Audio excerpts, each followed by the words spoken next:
స్టూడెంట్స్‌గా వెళ్ళే వాళ్ళు జాబ్ చేసుకోవద్దు, ఎడ్యుకేషన్ కోసం వెళ్ళాలి అన్నట్టు నేను నువ్వు ఓన్లీ ఐటీ కంపెనీ రిలేటెడ్ దాంట్లోనే వర్క్ చేయాలి. నువ్వు స్టార్ బక్స్లో నేను పని చేస్తా, ఇండియన్ రెస్టారెంట్లో పని చేస్తా అంటే నీకు పర్మిషన్ లేదు, ఇల్లీగల్ అది. leapscholar.com rise $75 million.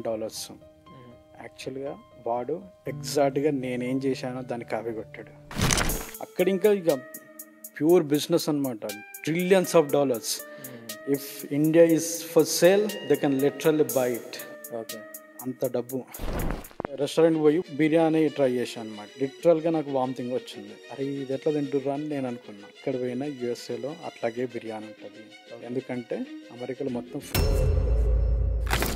ఒక ఫ్రెండ్ వచ్చిండు, టైంకి ఏది లేకుండే, బిర్యానీ ఉండే, వాడి ముందు పెట్టాం.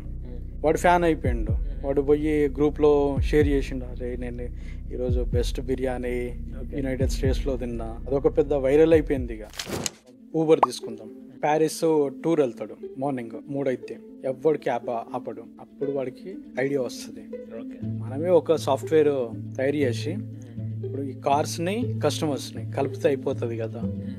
సో అట్లా స్టార్ట్ అయింది. న్యూయార్క్లో ఇట్లా లైఫ్ స్టైల్ ఎట్లా ఉంటుంది? ఒక మ్యాజిక్ వరల్డ్లోకి దిగినట్టు అనిపించింది స్టార్టింగ్లో.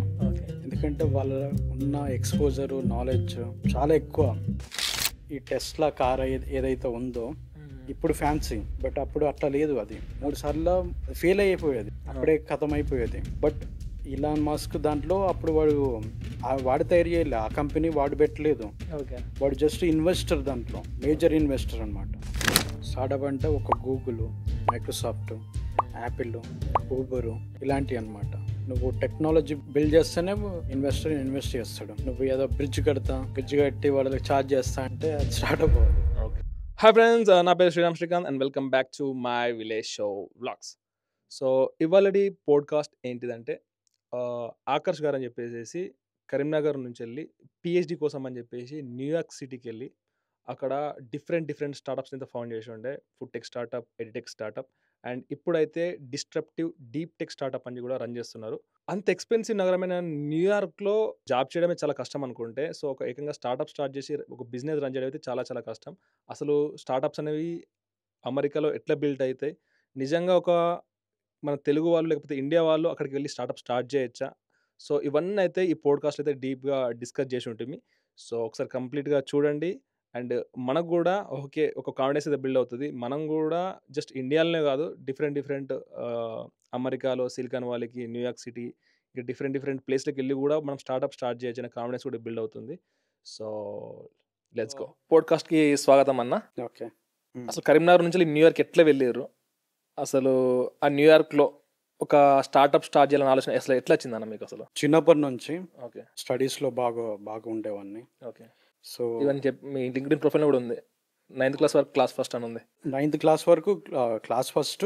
ఓకే, 10th క్లాస్లో maybe mandal or district first అనమాట. ఓకే. సో అప్పుడు మనకి అవార్డు కూడా వచ్చింది. ఇప్పటికీ అవార్డు అట్లనే ఉంది. ఓకే, ఎక్కడ ఎవరన్నా? కరీంనగర్లో చదువుకున్నాం. ఓకే, ఇంటర్మీడియట్కి ఓకే. ఆల్ఫోర్స్ కాలేజ్ ఉంది కదా, అవును. వాళ్ళే పిలిచి మా కాలేజ్లో చదువుకోమని ఫ్రీ కంప్లీట్లీ. Okay, okay. అంటే 10th లో టాపర్ అవ్వడం వల్ల ఆల్ఫోర్స్లో జాయిన్ అయ్యా. బట్ అదే టైంలో మా కజిన్ ఒక్కడు హెచ్సి ఉంది కదా, హైదరాబాద్ సెంట్రల్ యూనివర్సిటీ. సో అక్కడ చదివేవాడు అనమాట.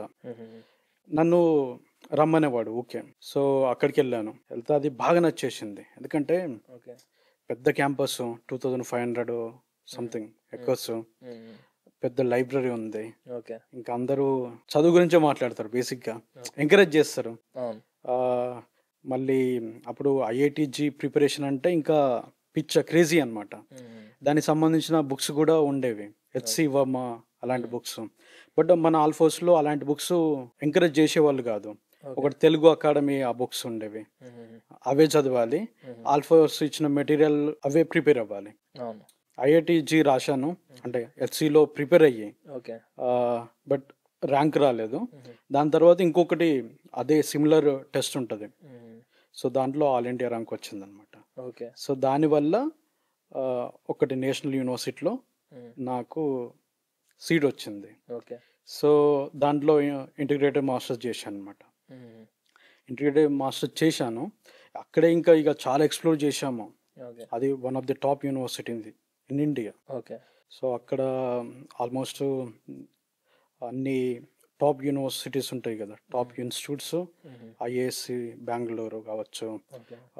టిఫర్ ముంబై కావచ్చు, ఐఐటి బాంబే, ఇవన్నీ ఎక్స్ప్లోర్ చేశాము. ఇంకా చాలా టాప్ ఇన్స్ట్రుమెంట్స్ కూడా ఉండేవి. అవి ఒక్కొక్క కాస్ట్ 16 crores అన్నమాట. ఓకే. వాటితోటి మనం ఎక్స్పెరిమెంట్ చేస్తాం అనమాట, సైంటిఫిక్ ఎక్స్పెరిమెంట్స్. ఓకే.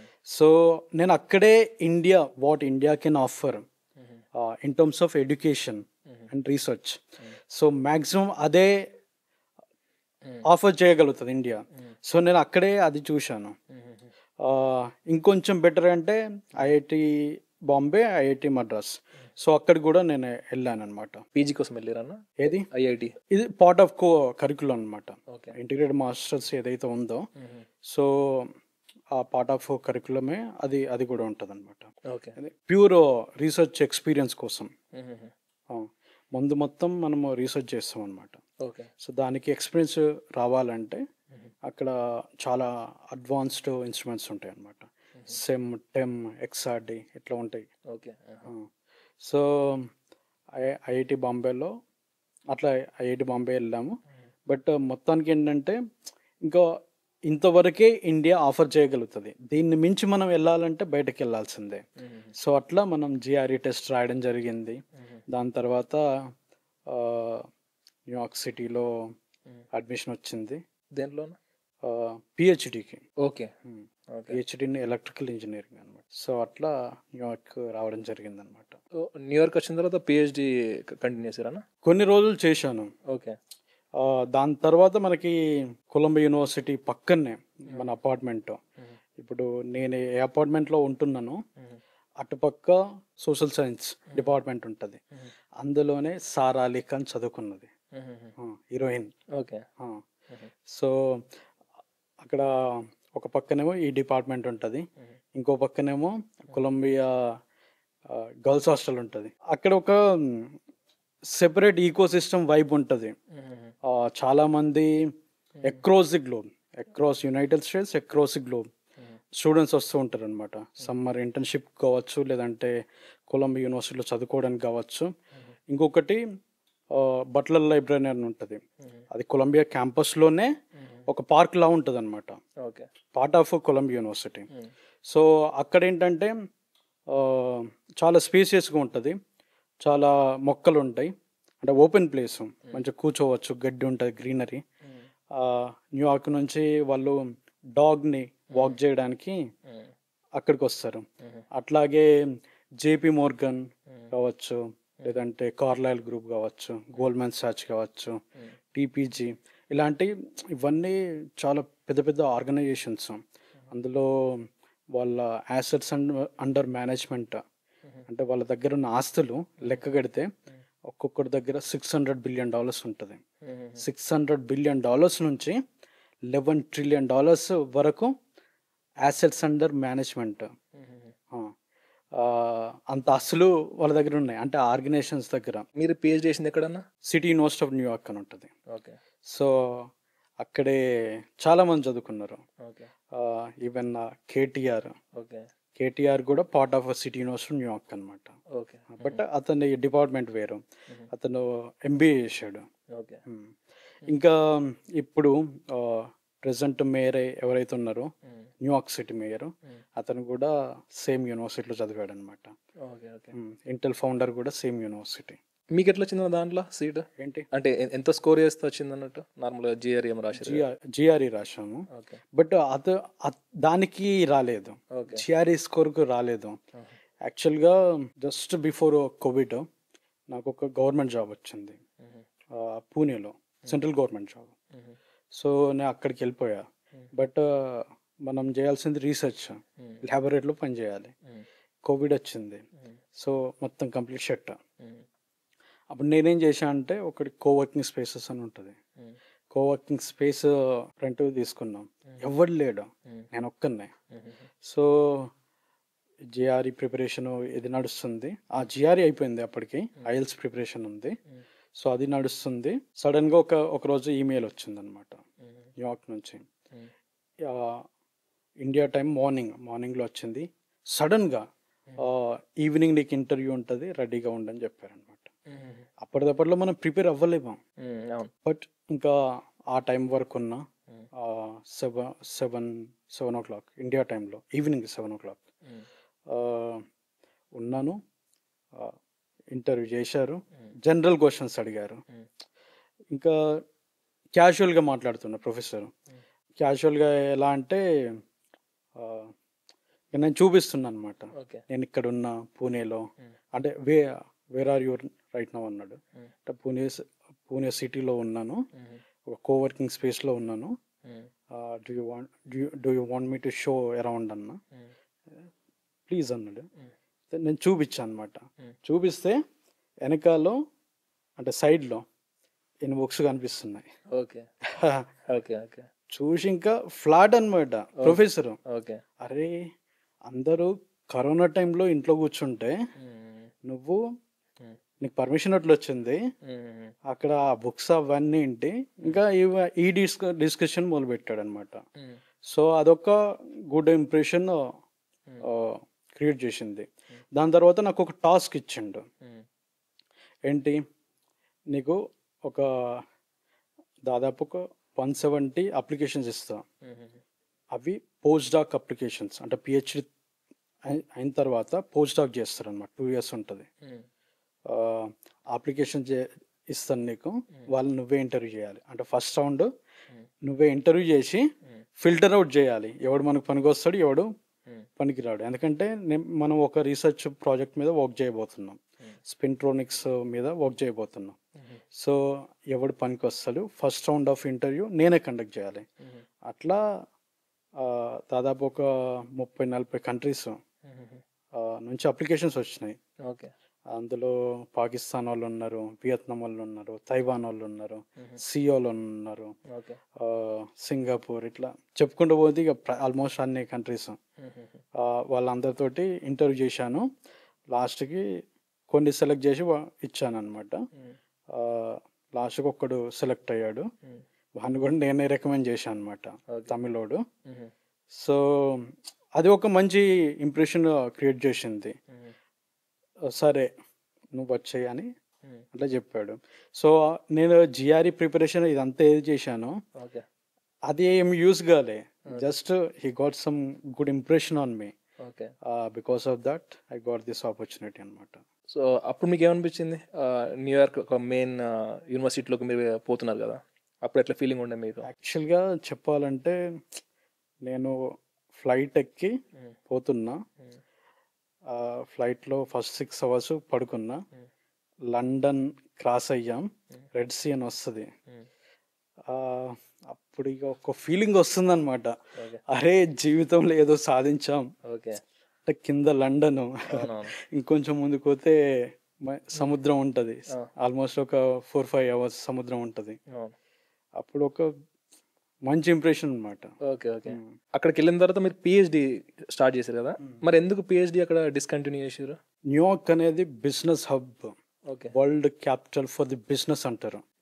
అక్కడ ఇన్వెస్ట్మెంట్ బ్యాంకింగ్ ఫర్మ్స్ కావచ్చు, Morgan Stanley, Goldman Sachs, JP Morgan, ఇలాంటి ఇంకా చాలా ఉన్నాయి ఫర్మ్స్. ఇవన్నీ ఇన్వెస్ట్మెంట్ బ్యాంకింగ్ సర్వీసెస్ ప్రొవైడ్ చేస్తాయి, ఈ ఫర్మ్స్ ఉన్నాయి. అలాగే ప్రైవేట్ ఈక్విటీ, ఇప్పుడు మనం రోడ్స్ చూస్తాం ఇండియాలో, టోల్ ఛార్జ్ చేస్తుండే, ఎందుకు?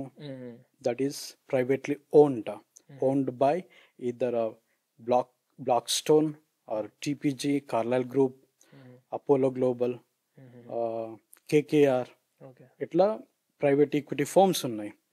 సో వాటి వల్లనే మన ఇప్పుడు లేటెస్ట్గా మోడీ గవర్నమెంట్ వచ్చిన తర్వాత ఇన్ఫ్రాస్ట్రక్చర్ ఏదైతే వచ్చిందో, ఎయిర్పోర్ట్స్ కావచ్చు, మాల్స్ కావచ్చు, మంచి సెక్సీ రోడ్స్ కావచ్చు, ఇవన్నీ ఈ ప్రైవేట్ ఈక్విటీ వల్ల వచ్చాయి. అది ఇంకొక మెయిన్ బిజినెస్. ఇంకోటి వెంచర్ క్యాపిటల్ బిజినెస్ ఉంటుంది, అది స్టార్టప్స్లో ఇన్వెస్ట్ చేస్తారు. అట్లనే హెడ్జ్ ఫండ్ బిజినెస్ రన్ అవుతుంది. ఇట్లా ఫైనాన్స్కి సంబంధించిన అదొక పెద్ద ఈకో సిస్టమ్ ఉందన్నమాట. సో ఎవరితో మాట్లాడినా కూడా most of the time they talk about business, business. Okay. Yeah, even if you touch just a 12-year-old kid, okay. you just talk about private equity హ్మ్. or hedge funds. అంటే మీరు మీరు వెళ్ళింది PhD దేనికోసం? Research కోసం కదా? Research కోసం పోయినాం. బట్ అక్కడ న్యూయార్క్‌లో ఉండే వాతావరణం వల్ల మీరు బిజినెస్‌కి Yes. మీద ఇంట్రెస్ట్ వచ్చేసింది Yeah. అన్నట్టు. Nobody talks about this research. They talk about inventing something which can solve okay. world problems, okay. like Uber. హ్మ్. Uber solved a big problem in the urban cities. హ్మ్. Yeah, and Google solved. Okay. Every time we use Google, హ్మ్. so they talk about this kind of stuff. Okay. So So, అట్లా మనకి ఆ. ఈ Columbia university పక్కనే ఉండడం వల్ల హ్మ్. ఈ యూనివర్సిటీకి ఆల్మోస్ట్ ప్రతి వరల్డ్లో మేజర్ సిటీస్ నుంచి స్టూడెంట్స్ వస్తుంటారు, వర్క్ చేసే వాళ్ళు వస్తుంటారు. సో వాళ్ళు అక్కడే ఉండాలి, అక్కడే తినాలి, అక్కడే తిరగాలి. హ్మ్. సో ఒకటి బట్లర్ లైబ్రరీ, అక్కడ మనకి చాలామంది కలుస్తారు. హ్మ్.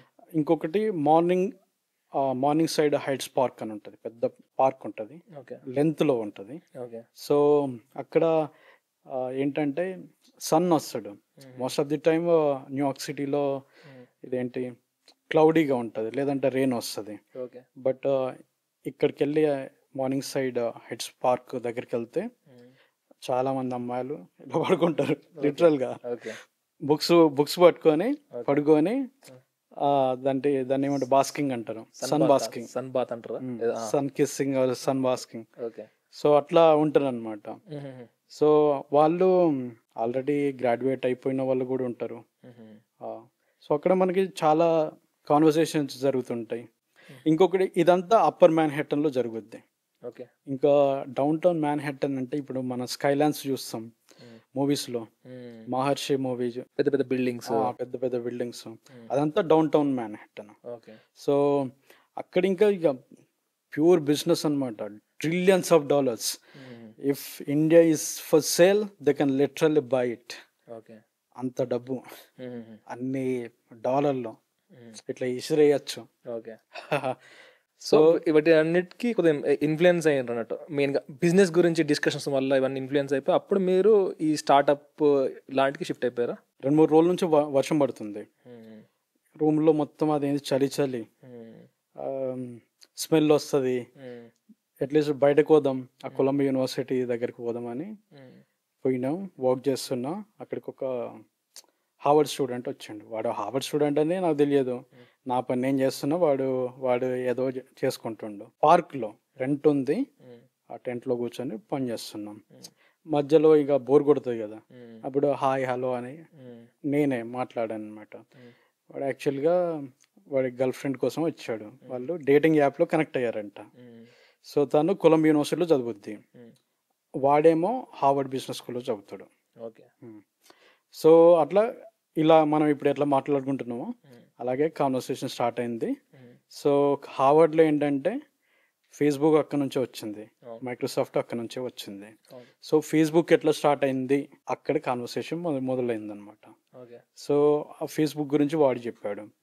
అంత ముందే నేను ఒకటి ఎట్టెక్ స్టార్టప్, అంటే స్టార్టప్ లా బిల్డ్ చేయలేదు, జిఆర్ఈ టెస్ట్ కోసం, అమెరికా రావడానికి కోసం, ఈ టోఫెల్ క్రాక్ చేయడం కోసం, ఐఎల్స్ క్రాక్ చేయడం కోసం, వీసా అప్లికేషన్స్ కానీ, స్కాలర్షిప్స్ కోసం, ఎంఎస్ అప్లికేషన్స్, పిహెచ్డి అప్లికేషన్స్ కోసం మనం ఒక ప్లాట్ఫామ్ క్రియేట్ చేసాం.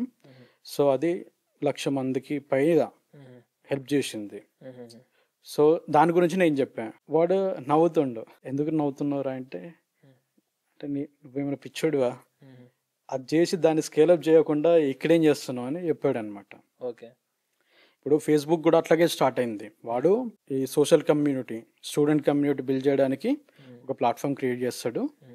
వాడు సిలికాన్ వ్యాలీ మూవ్ అయిపోయి, ఇంకా డ్రాప్ అవుట్ అయిపోయి సిలికాన్ వ్యాలీ మూవ్ అయిపోయి అక్కడ ఇన్వెస్టర్స్ని కలుస్తాడు అనమాట. అందులో ఇన్వెస్ట్ చేసింది పీటర్ థియోల్. వాడి వల్ల అది ఇంకా లేచిపోయింది.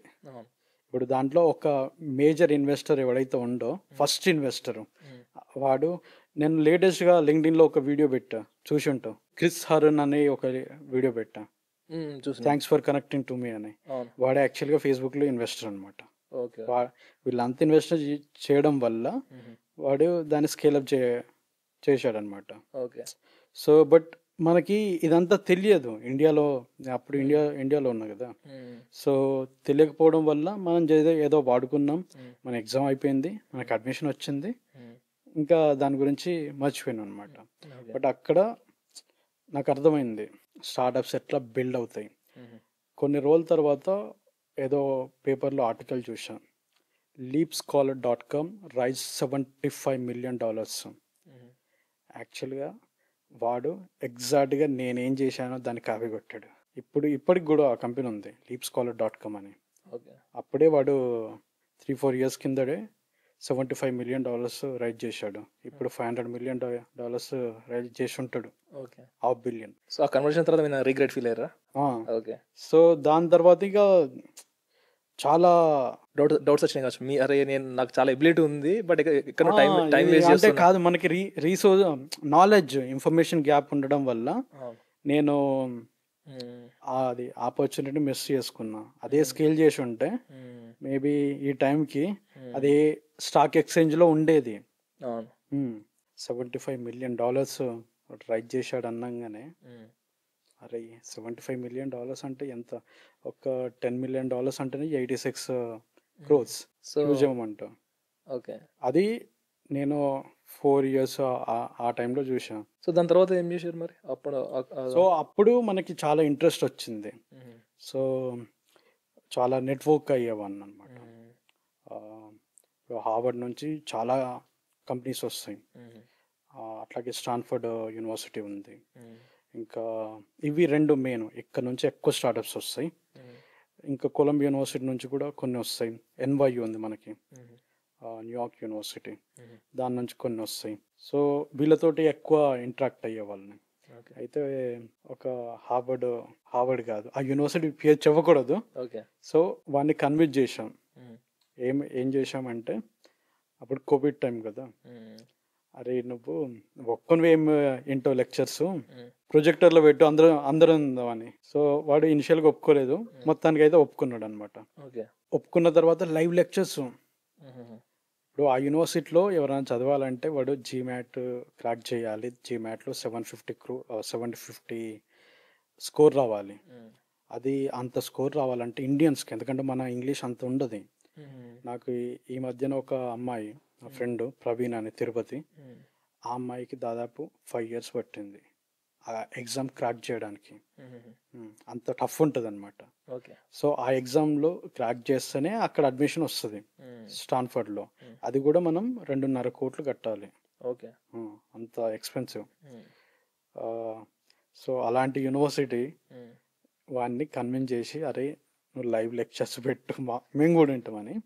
సో అప్పుడు మనం అకౌంటింగ్ లెక్చర్స్ చూసాం, కార్పొరేటివ్ ఫైనాన్స్ 101 అని ఉంటుంది, అది చూసాం, మార్కెటింగ్ చూసాం, బిజినెస్ ఎథిక్స్ చూసాం, నెగోషియేషన్ ఎట్లా చేయాలో చూసాం, ఆర్గనైజేషనల్ బిహేవియర్, ఒక బిజినెస్ ఎట్లా ఫంక్షన్ అవుద్ది, అంటే 1,00,000 మంది ఒక బిజినెస్లో పనిచేస్తే ఆర్గనైజేషన్ ఎట్లా ఫంక్షన్ అవుద్ది, ఒక డిసిషన్ మనం తీసుకుంటే as a leader or executive మొత్తం కంపెనీ ఎట్లా పనిచేస్తుంది. సో ఇవన్నీ మనం నేర్చుకున్నాం అనమాట. ఆపరేషనల్ మేనేజ్మెంట్, దాని తర్వాత బోర్డ్ ఆఫ్ డైరెక్టర్స్ ఏం చేస్తారు, CEO రోల్ ఏముంటుంది, COO ఏంటి, CFO ఏం చేస్తాడు, CMO ఏం చేస్తారు, వీళ్ళు సెలబ్రిటీస్ తోటి వర్క్ చేస్తే ఎంత ఇంపాక్ట్ వస్తుంది. ఇప్పుడు అమెరికాలో యాడ్స్ రన్ చేస్తుంటారు, FIFA వరల్డ్ కప్ కానీ NFL ఇలాంటి, మనకు IPL ఎట్లా జరుగుతుందో అక్కడ ఇలాంటివి జరుగుతాయి అన్నమాట. దానికి ఎట్లా స్ట్రాటజీ ఎట్లా క్రియేట్ చేస్తారు, ఇంపాక్ట్ రావాలి కదా, ఎందుకంటే వీడు ఇన్వెస్ట్ చేస్తుండు, ఒక యాడ్ని ఇన్వెస్ట్ చేస్తుండు, యాడ్ మీద ఎట్లా ఇంపాక్ట్ వస్తుంది, ఇవన్నీ డిస్కస్ చేస్తారు అనమాట. అట్లా ఇక చాలా చాలా నేర్చుకున్నాం. అంటే ఇక చెప్పలేము, ఒక పాడ్కాస్ట్ సరిపోదు చెప్పాలి. అంత డీటెయిల్ ఇంత జరుగుద్ది బిజినెస్లో. ఇప్పుడు అమెరికా ఎకనామీ ఇప్పుడు కోవిడ్ రావడం వల్ల, ఇంకా ఇప్పుడు ట్రంప్ ఇదంతా అవ్వడం వల్ల కూడా $25 trillion ఎకనామీ. మన ఎకనామీ చూస్తే జస్ట్ $3.8 trillion. ఓకే. అంటే ఎన్ని టైమ్స్ వాళ్ళు ముందరో ఉంచుకో హ్మ్. ఉంచుకో హ్మ్. లిటరల్గా కొన్ని కంట్రీస్ సేల్ కొన్నాయంటే అమెరికా కొనేయచ్చు, కొన్ని కంపెనీసే ఉన్నాయి. ఓకే. సో అంత బిజినెస్ ఎట్లా జరుగుతుంది, అన్ని ఆ, అంత ఎట్లా సంపాదిస్తారు, హ్మ్. దాని వెనకాల ఏమేం జరుగుద్ది అదంతా మనం నేర్చుకున్నాం అనమాట. ఓకే. న్యూయార్క్లో ఉన్నప్పుడు హ్మ్. ఆ, ఒక రెస్టారెంట్ పోయినా, హ్మ్. బావర్చి రెస్టారెంట్. అది న్యూయార్క్ పక్కన ఒక ఒక సిటీ ఉంటుంది. ఓకే. మనకి హైదరాబాద్ సికింద్రాబాద్ ఎట్లుందో హ్మ్. జెర్సీ సిటీ అని న్యూయార్క్ సిటీ, ఈ రెండు సిటీలు ఉంటాయి. అంటే డిఫరెంట్ స్టేట్లో ఉంటాయి, బట్ పక్క పక్కనే. మధ్యలో ఒక చిన్న రివర్ ఉంటుంది. ఇప్పుడు మనకి ట్యాంక్ బండ్ మూసీ రివర్ ఎట్లుందో హ్మ్. హడ్సన్ రివర్ అని ఉంటుంది. హ్మ్. దాని కిందికి వెళ్ళి ట్రైన్ వెళ్తుంది. కిందికి వెళ్ళి సముద్రం కిందికి వెళ్ళిపోద్ది. ఓకే. పాత ట్రైన్ అని పోద్ది. ఓకే. సో అక్కడ ఇప్పుడు మన ఇండియా నుంచి పోయేటోళ్ళంతా అక్కడే ఉంటారు, ఎందుకంటే అది చీప్ ఉంటుంది. ఓకే. అంటే న్యూయార్క్ చాలా ఎక్స్పెన్సివ్, ఓకే. వరల్డ్లోనే ఎక్స్పెన్సివ్ కదా. ఎంత ఉండే ఒక రూమ్ రెంట్ $1,200 ఉంటుంది పర్ మంత్? ఉమ్. ఓకే. దాదాపు ఒక్కరే ఉంటారా? అంటే న్యూయార్క్లో ఒక్కరే ఉండాలి, అంటే ఒక్క రూమ్లో ఒక్కరే ఉండాలి. ఎందుకంటే న్యూయార్క్లో బిల్డింగ్లన్నీ World War I World War IIలో కట్టారు. ఓకే. అప్పుడు ఇవన్నీ పార్కింగ్ ఇవన్నీ చూసుకుని కట్టలేదు. ఓకే. ఒకటే బాత్రూమ్ ఉంటుంది, ఎన్నన్న బెడ్రూమ్లు ఉండని, ఓకే. ఒకటే బాత్రూమ్ ఉంటుంది. ఓకే. సో వాడు ఓనర్ అలో చేయడు, ఎక్కువ మంది ఉంటే అక్కడ ఇబ్బంది అవుద్ది. సో 4 BHK మనది అనమాట. ఓకే. 4 మెంబర్స్ ఉంటారు. ఈ రెస్టారెంట్ పోయి ఫుడ్ ట్రై చేశాను. జర్నల్ స్క్వేర్లో బావర్చి రెస్టారెంట్ అని ఉంటుంది. అక్కడ ఇండియన్ స్ట్రీట్గా నీకు ఏదంటే అది దొరుకుద్ది. పానీపూరి కావాలంటే అది దొరుకుద్ది, లేదంటే దోశ కావాలంటే దొరుకుద్ది, బిర్యానీ కావాలంటే దొరుకుద్ది. ఒక లిటరల్గా ఒక ఇండియా, ఇప్పుడు మన కరీంనగర్లో మార్కెట్ ఎలా ఉంటుందో అట్లనే ఉంటుంది. ఇక ఇండియా ఫీలింగే వస్తుంది. అందరు ఇండియా వాళ్ళే ఉంటారు, తెలుగు కూడా మాట్లాడవచ్చు చిన్నపిల్లలు ఓడిపోండి.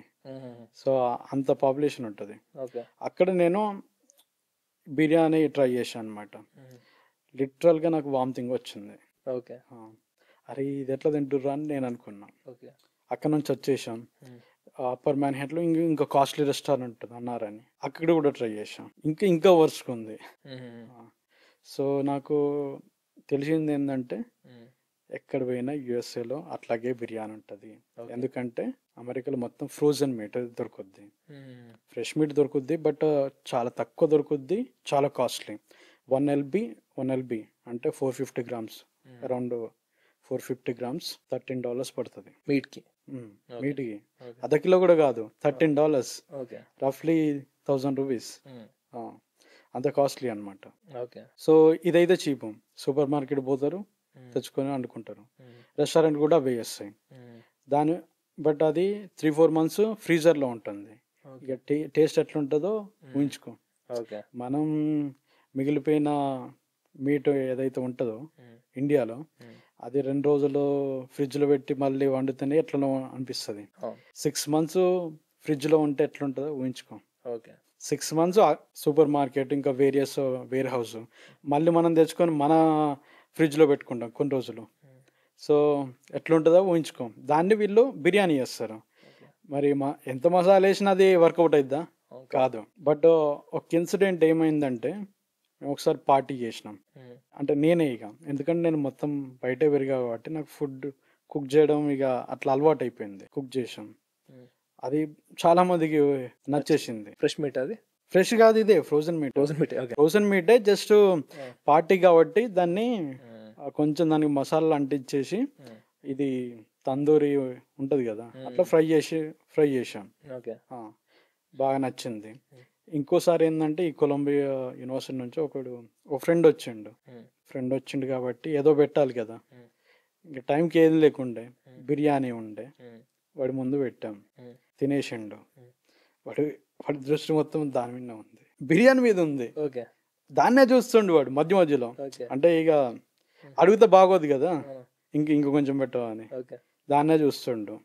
సరే ఇక మేమే అర్థం చేసుకొని పెట్టేశాం. వాడు ఫ్యాన్ అయిపోయిండు. వాడు పోయి గ్రూప్లో షేర్ చేసిండు, అరే నేను ఈరోజు బెస్ట్ బిర్యానీ యునైటెడ్ స్టేట్స్లో తిన్నా అని. అట్లా అదొక పెద్ద వైరల్ అయిపోయింది. ఇక న్యూయార్క్ సిటీ అన్ని క్యాంపస్లు ఉంటాయి. ఇప్పుడు స్టోనీ బ్రూక్ ఉంటుంది, సిటీ యూనివర్సిటీకే 4-5 క్యాంపస్లు ఉంటాయి. కొలంబియా యూనివర్సిటీ ఉంది, ఇంకా ఫోర్దమ్ యూనివర్సిటీ అని ఉంటుంది. ఓకే. ఇట్లా అన్ని క్యాంపస్లో వైరల్ అయిపోయింది. పక్కన జెర్సీ సిటీ ఉంటుంది, అక్కడ కొన్ని యూనివర్సిటీలు ఉన్నాయి. స్టీవెన్ ఇన్స్టిట్యూట్ ఆఫ్ టెక్నాలజీ అని, ఎన్జేఐటి అని, రాజెస్టర్ యూనివర్సిటీ అని. అక్కడ ఇక ఫేమస్ అయిపోయాం. ఇప్పటికీ ఆ గ్రూప్ ఉంది. అంటే ఆ రెసిపీ ఫేమస్ అయిపోయిందా? వీడు వీడు ఇట్లా అంత బాగా చెప్పాడు అనమాట. అరే నేను ఎన్నో రెస్టారెంట్లో ట్రై చేసా. మీ ఇంట్లో చేసుకుంది కదా అది? రూమ్ లో చేసుకున్నది. అవును. యునైటెడ్ స్టేట్ లో ఎక్కడ నేను ఇంత మంచి బిర్యానీ తినలేదు అని చెప్పాడు అనమాట. అట్లాగే ఇక ఒక ఫారెన్ ఫ్రెండ్ ఉండే, వాడు ఆ ఫోటోకి పంపిస్తాను నీకు, వాడు బాగుందని చెప్పాడు. సో మనకి అర్థమైందంటే చాలా డిమాండ్ ఉంది ఫుడ్కి, బట్ సప్లై చేసేవాళ్ళు లేడు. అట్లా మనం ఒక బేసిక్గా తయారు చేసాం. ఫస్ట్ మన రూమ్లోనే తయారు చేసేవాళ్ళం. తయారు చేసి వాట్సాప్ గ్రూప్లో అడ్వాన్స్గా చెప్పేవాళ్ళం, అరే ఈరోజు తయారు చేస్తున్నాం, ఎవడెవడికి కావాలో చెప్పండి. అప్పుడు మనం $35 ఛార్జ్ చేసేవాళ్ళం అనమాట. ఓకే. Per plate. ఓకే. అయిపోయేది అట్లా. ఓకే. అట్లా ఇంకా ఇక సైజు పెంచుకుంటూ పోయినాం. ఓకే. ఒకసారి అయితే ఇక ఎక్స్టర్నల్గా ఇప్పుడు వేరే వాళ్ళు హెల్ప్ చేసేవాళ్ళు. ఓకే.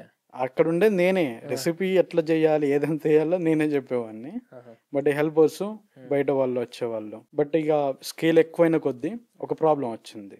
ఏదో ఒక కరెక్ట్ రాకపోవడం, రైస్ ఎక్కువ ఉడకడం, మసాలా సరిగా పట్టుకుపోవడం, కంప్లైంట్స్ రావడం, ఇట్లా వచ్చింది. మనకు అర్థమైంది ఏంటంటే దీనికి చాలా పెద్ద డిమాండ్ ఉంది, బట్ దీన్ని మనం స్టాండర్డైజ్ చేయాలి. అంటే ఎంతమంది కుక్ చేసినా కూడా అదే పర్ఫెక్ట్ రెసిపీ రావాలి. అప్పుడు మనం ఏం చేసామంటే, మరి అమెరికాలో మసాలాలు, బాస్మతి రైస్ అన్నీ కాస్ట్లీ, ఎక్స్పెరిమెంట్ చేయలేము మనం. ఇండియాలో అయితే చేయొచ్చు, ఎందుకంటే మనం కొంచెం డబ్బు కూడా వచ్చింది దానివల్ల. ఈ వాట్సాప్లో లాంచ్ చేయడం వల్ల. ఓన్లీ మీ రూమ్ నుంచి చేస్తుంటారు అదంతా? ఫస్ట్ మన రూమ్ నుంచే చేసేవాళ్ళం. క్రౌడ్ రావడం అక్కడ అట్లా ప్రాబ్లమ్స్ వచ్చినాయి. వచ్చిన తర్వాత వేరే తీసుకున్నాం. అది $1,500 $2,000 ఒక ప్లేస్ తీసుకున్నాం, చిన్నదే. అక్కడ చేసేవాళ్ళం అనమాట. మనకి ఏమనిపించిందంటే ఇది పెద్ద బిజినెస్ ఉంది దీంట్లో, దీన్ని ఎలానైనా స్కేల్ అప్ చెయ్యాలి అని మనం ఏం చేసామంటే, మీకు గూగుల్లో కొట్టు అన్నా, ఐఎస్సి రెస్టారెంట్ కొండాపూర్ అని కొట్టు అన్నా. సో అక్కడే మనం ప్లేస్ తీసుకొని అక్కడ వేరే వాళ్ళని రప్పించి ఎక్స్పెరిమెంట్లు చేయించాం అనమాట. ఫ్రోజన్ మీట్ తోటి మనం కుక్ చేసినా కూడా ఒరిజినల్ టేస్ట్ రావాలి మనకి. ఇప్పుడు షాగ్ హౌస్కి వెళ్తాం, అక్కడ ఏ టేస్ట్ వస్తుందో అలాంటి టేస్ట్ రావాలి. ఇంకా ఐఐటి స్టూడెంట్స్ని హైర్ చేసాం. NIT AP, NIT Warangal, ISB students, ఇంకా IIT Mandi, university of Hyderabad, MBA students.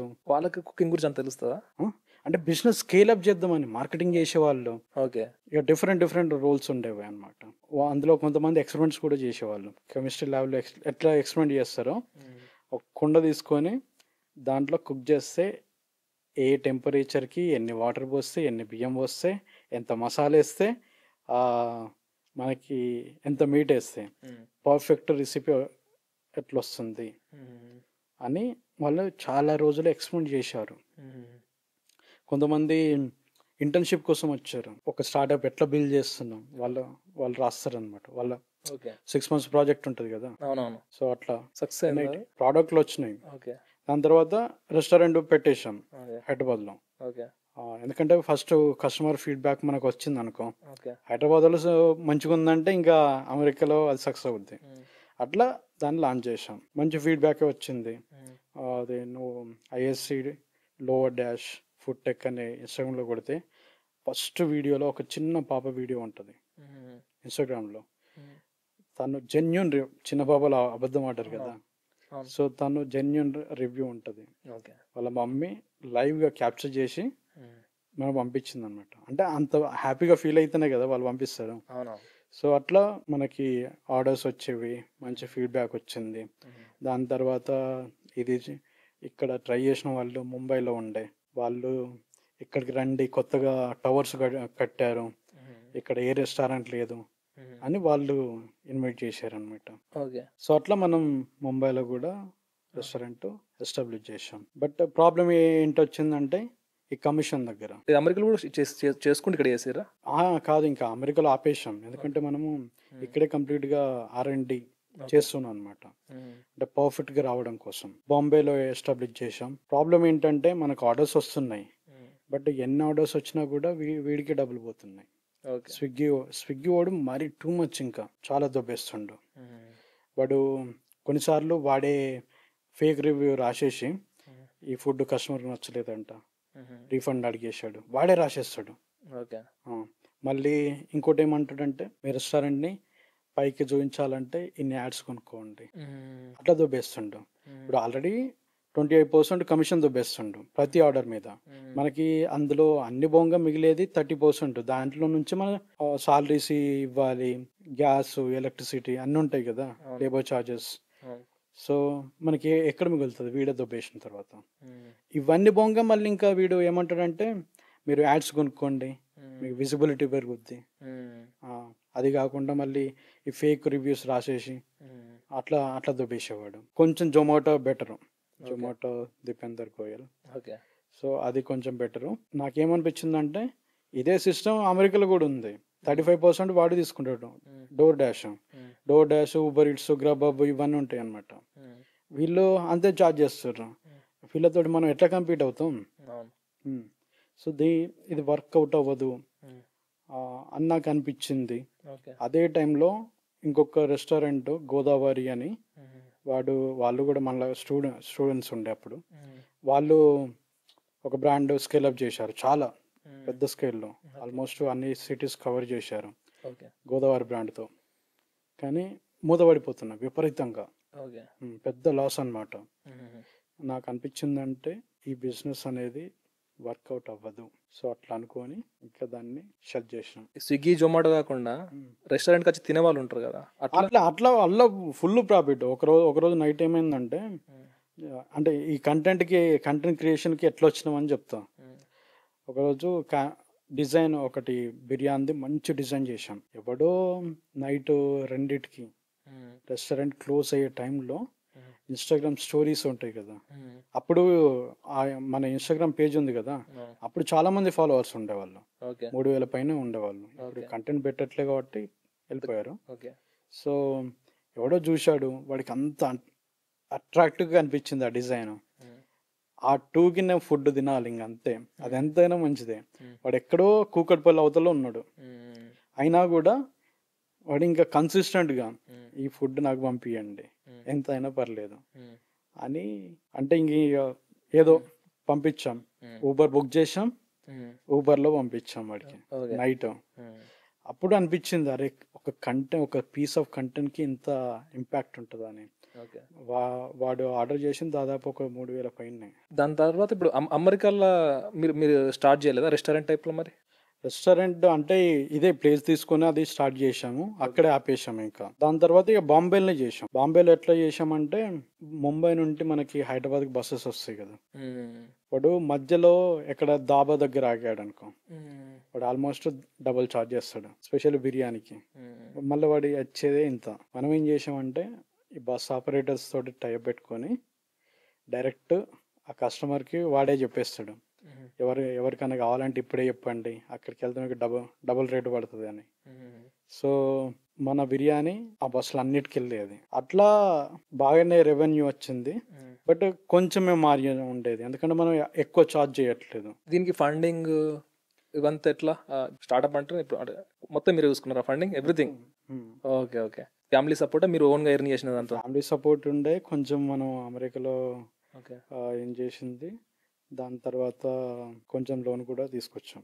Okay, close చేసిరని చెప్పారు కదా, ఇది కంప్లీట్గా లాస్ రాలేదా? లాస్ అంటే ఇంకా మరీ అంత ఎక్కువ రాదు, కొంచెం వచ్చింది. ఫస్ట్ స్టార్ట్అప్ రెస్టారెంట్ బిజినెస్ కదన్నా? లేదు, ఇప్పుడు చెప్పా కదా ఎడ్టెక్ ప్లాట్ఫామ్ ఫస్ట్ స్టార్ట్ చేసిరు, బట్ అది కంటిన్యూ చేయలేదు. అంటే స్టార్ట్అప్ లాగా బిల్డ్ చేయలేదు. దానికి ఎంత కాస్ట్ అయిందన్న మొత్తం ఫస్ట్ ఎడిటెక్ స్టార్ట్ చేయడానికి? దానికి అసలు దానికి ఏం కాలేదు, బట్ దానికి ఒక సీరియస్ తీసుకోలేదు. అంటే మనకు తెలియదు ఇట్లా స్టార్ట్అప్స్ ఇట్లా బిల్డ్ అవుతాయి, ఇన్వెస్టర్స్ ఉంటారు, దాన్ని మంచి ఒక సాఫ్ట్వేర్ తయారు చేయాలి, ఓకే. మంచి యూజర్ ఎక్స్పీరియన్స్ ఇవ్వాలి. ఓకే. ఓకే. ఇప్పుడు తెలిసినాయి.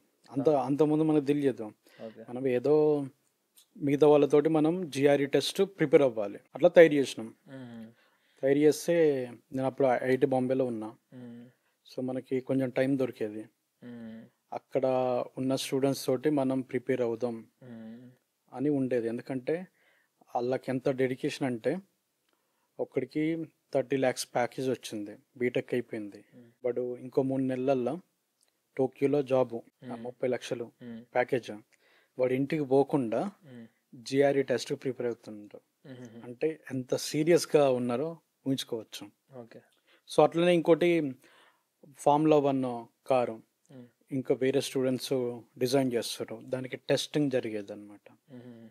ఇలా ఒక్కొక్కడు ఆ 3 Idiots మూవీలో ఎట్లా డిజైన్ చేస్తారో అట్లనే ఒక్కొక్క దాని మీద వర్క్ చేసేవాడు అనమాట. అట్లా మనకి కూడా ఎట్లా ఏదన్నా ఒకటి చెయ్యాలి, అట్లా ఇన్స్పిరేషన్ వచ్చింది.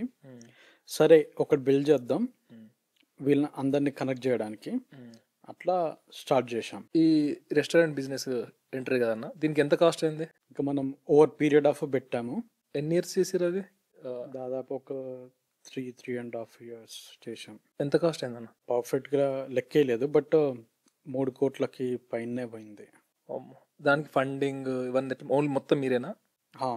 ఫస్ట్ అంతా మనమే ఇన్వెస్ట్ చేసాం, ఫ్యామిలీ కూడా ఇన్వెస్ట్ చేసింది. ఓకే. దాని తర్వాత ఎస్బీఐ నుంచి లోన్ పట్టుకొచ్చాం. స్టార్ట్అప్స్ లోన్ కూడా ఇస్తారా బ్యాంక్స్? అంటే స్టార్ట్అప్ అని అట్లా పట్టుకురాలేదు, మామూలుగా ఇండిపెండెంట్ రెస్టారెంట్ అన్నట్టుగానే వాళ్ళకి మనం పిచ్ చేసాం, మనం ఏం చేయబోతున్నాం, ఆల్రెడీ ఏమేమి బిజినెస్ చేసినాం, దాని తర్వాత మనకి ఏమన్నా బిజినెస్ ఎక్స్పీరియన్స్ ఉంది. సో వాళ్ళకి కూడా నాకు ఎట్లా ఇంట్రెస్ట్ వచ్చిందో బ్యాంక్ మేనేజర్కి నేనే ఎక్స్ప్లెయిన్ చేశాను అనమాట. సో అతను కూడా చాలా ఇన్స్పైర్ అయిపోయాడు. సో అప్పటికి మన ఒక హైదరాబాద్ రెస్టారెంట్లో చెప్పినట్టు ఐఐటి స్టూడెంట్స్ ఉండే, వాళ్ళు ఎక్స్పెరిమెంట్ చేస్తుర్రు. ఇంకా MBA students, university of Hyderabad students ఉండే, ఎన్ఐటి వరంగల్ స్టూడెంట్స్ ఉండే. సో వాళ్ళని చూసి వాడికి నమ్మకం వచ్చిందనమాట, అరే వీళ్ళు ఏదో చేస్తున్నారు, నా డబ్బులు అయితే పోవు అని వాడికి నమ్మకం వచ్చింది. సో అట్లా వాడు మనకి లోన్ అప్రూవ్ చేశాడు అనమాట. దాని తర్వాత ఏం స్టార్ట్అప్ స్టార్ట్ చేశారన్న అదైపోయాక? దాని తర్వాత ఇంకేదన్నా పెద్దగా చేయాలి, ఎందుకంటే నేను శాన్ ఫ్రాన్సిస్కోలో ఒక టాప్ స్టార్ట్అప్ స్కూల్ ఉంటుంది, వై కాంబినేటర్ అని. దాని యాక్సెప్టెన్స్ రేటు హార్వర్డ్ యూనివర్సిటీ కంటే చాలా తక్కువ అనమాట. అంటే 1,00,000 మంది అప్లై చేస్తే జస్ట్ 1%, లెస్ దెన్ 1% మెంబర్స్కి దాంట్లో అవకాశం వస్తుంది ఆ స్టార్ట్అప్ స్కూల్లో అటెండ్ అవ్వడానికి. దాని నుంచి ఎయిర్బిఎన్బి వచ్చింది, దాని నుంచి జెప్టో అనే కంపెనీ ఉంది. జెప్టో, బ్లింకిట్ అట్లా. ఎస్, వాళ్ళు మా సీనియర్స్ అనమాట, వాళ్ళు కూడా సేమ్ స్టార్ట్అప్ స్కూల్లో అటెండ్ అయ్యారు. ఓకే. అట్లనే ఒకటి పాలసీ బజార్ ఉంది, వాళ్ళు కూడా అదే అటెండ్ అయ్యారు. ఇంకా అమెరికాలో అయితే ఇన్స్టాకార్ట్ అని, ఇంకోటి డ్రాప్ బాక్స్ అని, ఇట్లా చాలా చాలా స్టార్టప్స్ దాని నుంచి వచ్చాయన్నమాట. సో ఇప్పుడు వాళ్ళ నుంచి వచ్చిన స్టార్టప్ కంబైన్డ్ వాల్యుయేషన్ చూస్తే అంటే ఎన్ని డబ్బులు కలిపితే $600 billion అనమాట. అంత ఇంపాక్ట్ క్రియేట్ చేశారు. సో దాంట్లో మనకి అవకాశం వచ్చింది. సో దానిలో ఏం నేర్పిస్తారంటే అసలు ఒక స్టార్టప్ ఐడియా ఎట్లా పిక్ చేయాలి, ఏదైతే వర్కౌట్ అయింది. ఇప్పుడు ఏదన్నా మనం బిజినెస్ పెట్టవచ్చు, బట్ అది స్టార్టప్ అవ్వదు. స్టార్టప్ అంటే ఒక గూగుల్, మైక్రోసాఫ్ట్, యాపిల్, ఊబరు ఇలాంటివి అనమాట. సో అలాంటి ఐడియా మనకి ఎట్లా జనరేట్ చేయాలి, సో అది నేర్పించారు. దాని తర్వాత దానికి ఒక టెక్నాలజీ ఎట్లా బిల్డ్ చేయాలి. నువ్వు టెక్నాలజీ బిల్డ్ చేస్తేనే వాడు ఇన్వెస్ట్ చేస్తాడు. నువ్వు ఏదో బ్రిడ్జ్ కట్టి వాళ్ళకి ఛార్జ్ చేస్తా అంటే అది స్టార్ట్అప్ అవ్వదు. ఎట్లా మనం ఐడియా జనరేట్ చేయాలి, దానికి టెక్నాలజీ ఎట్లా బిల్డ్ చేయాలి, బిల్డ్ చేసిన టెక్నాలజీని మనం ఎట్లా టెస్ట్ చేయాలి, జనాల్లోకి తీసుకెళ్ళి జనాలకి ఇది నిజంగా అవసరం తీరుస్తుందా లేదా అని టెస్ట్ చేస్తాం. టెస్ట్ చేసి ఒకవేళ ఇది వర్కౌట్ అయిద్ది, నిజంగా ఎవరికో ఒక పెయిన్ పాయింట్ ఉంటుంది. అవును. ఫర్ ఎగ్జాంపుల్ ఊబర్ తీసుకుందాం. ఊబర్ తీసుకుంటే వాడు ప్యారిస్ టూర్ వెళ్తాడు, 3 అయిద్ది మార్నింగ్ 3, ఎవ్వడు క్యాబ్ ఆపడు. అప్పుడు వాడికి ఐడియా వస్తుంది, ఓకే. అరే మనమే ఒక సాఫ్ట్వేర్ తయారు చేసి ఇప్పుడు ఈ కార్స్ని కస్టమర్స్ని కలిపితే అయిపోతుంది కదా.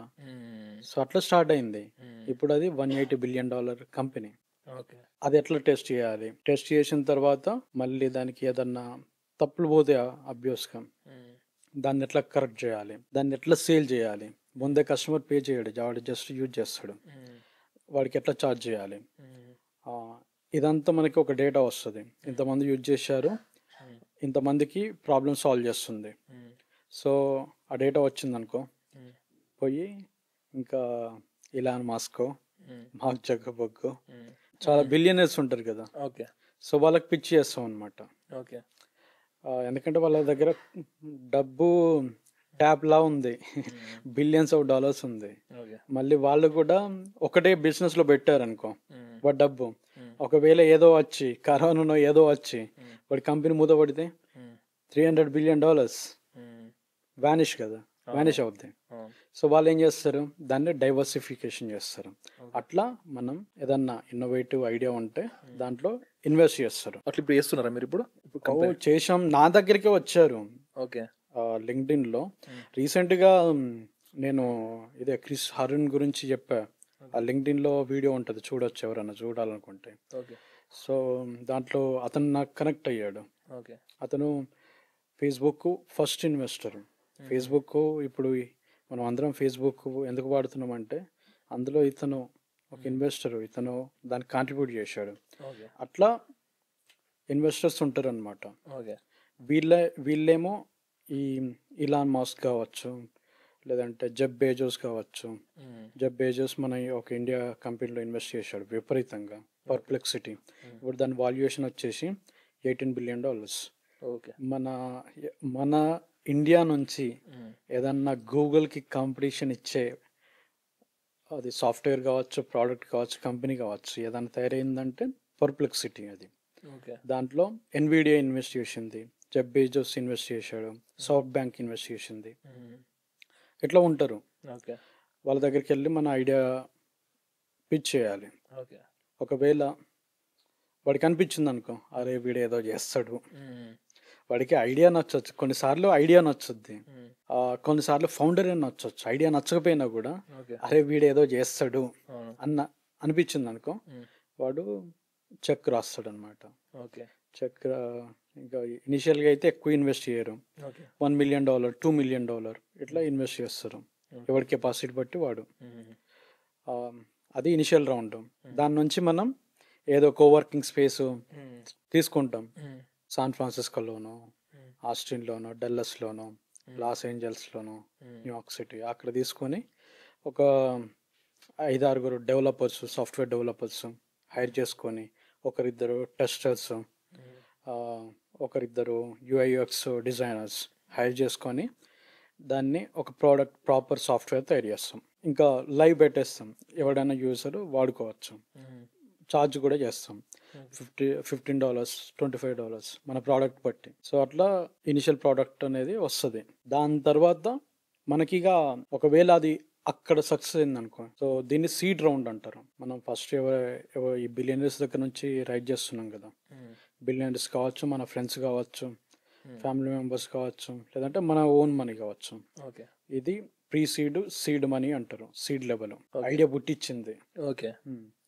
దీని తర్వాత ఇంకా ప్రొఫెషనల్ ఇన్వెస్టర్స్ ఉంటారు, వాళ్ళనే వెంచర్ క్యాపిటలిస్ట్ అంటారు.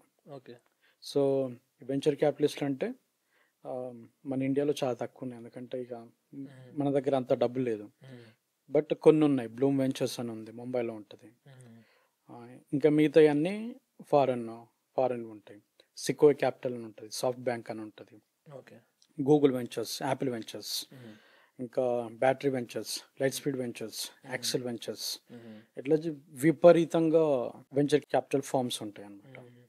సో వాడేం చేస్తాడు, మన ఐడియా, మన ప్రోడక్ట్, మన టీము ఇదంతా ఎవాల్యుయేట్ చేస్తారు. దాన్ని డ్యూ డిలిజెన్స్ ప్రాసెస్ అంటారు.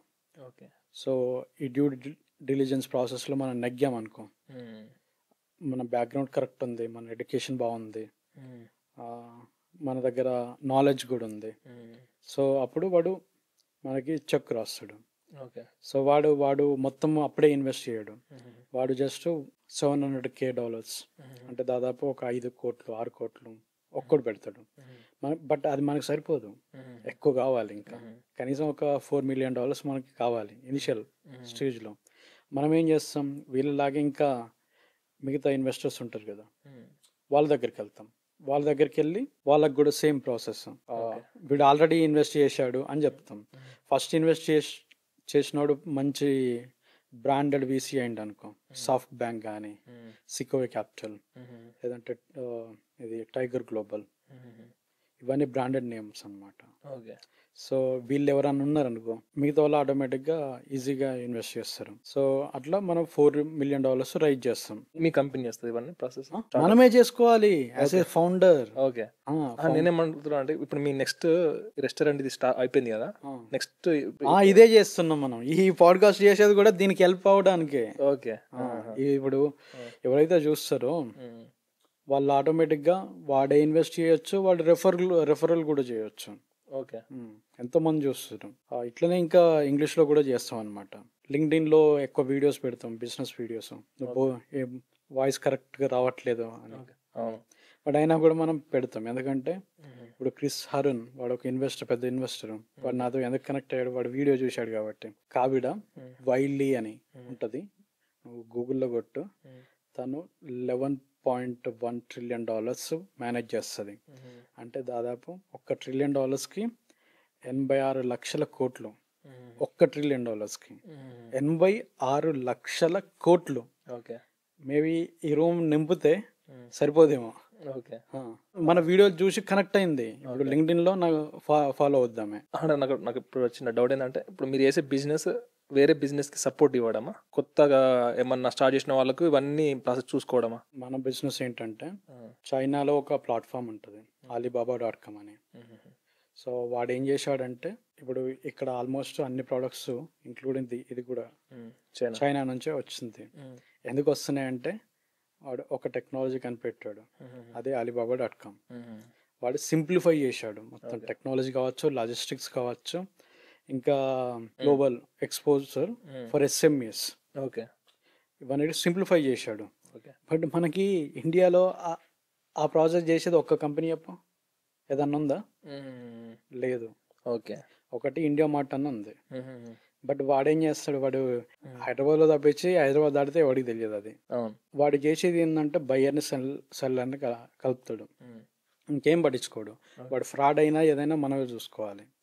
అంటే అక్కడ సపోర్ట్ సిస్టమ్ ఏమి లేదు, క్వాలిటీ చెక్ లేదు. ఇప్పుడు ఒక ప్రోడక్ట్ ఎక్కడి నుంచో కొంటాం, అది మనం అనుకున్న క్వాలిటీ లేదు. అప్పుడు మనం ఎవరి దగ్గరికి పోవాలి?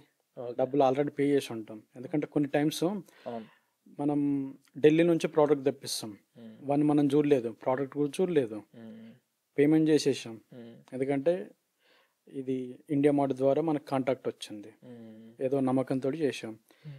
అక్కడ క్వాలిటీ చెక్ చేసేవాళ్ళు లేడు, పేమెంట్ ప్రాసెస్ చేసేవాళ్ళు లేడు, ఇంకా చాలా ప్రాబ్లమ్స్ ఉన్నాయి. లాజిస్టిక్స్ సపోర్ట్ ఎవరు చేయట్లేదు. ఇది ఇండియాలోనే జరగట్లేదు, with in India, forget about globe. Okay.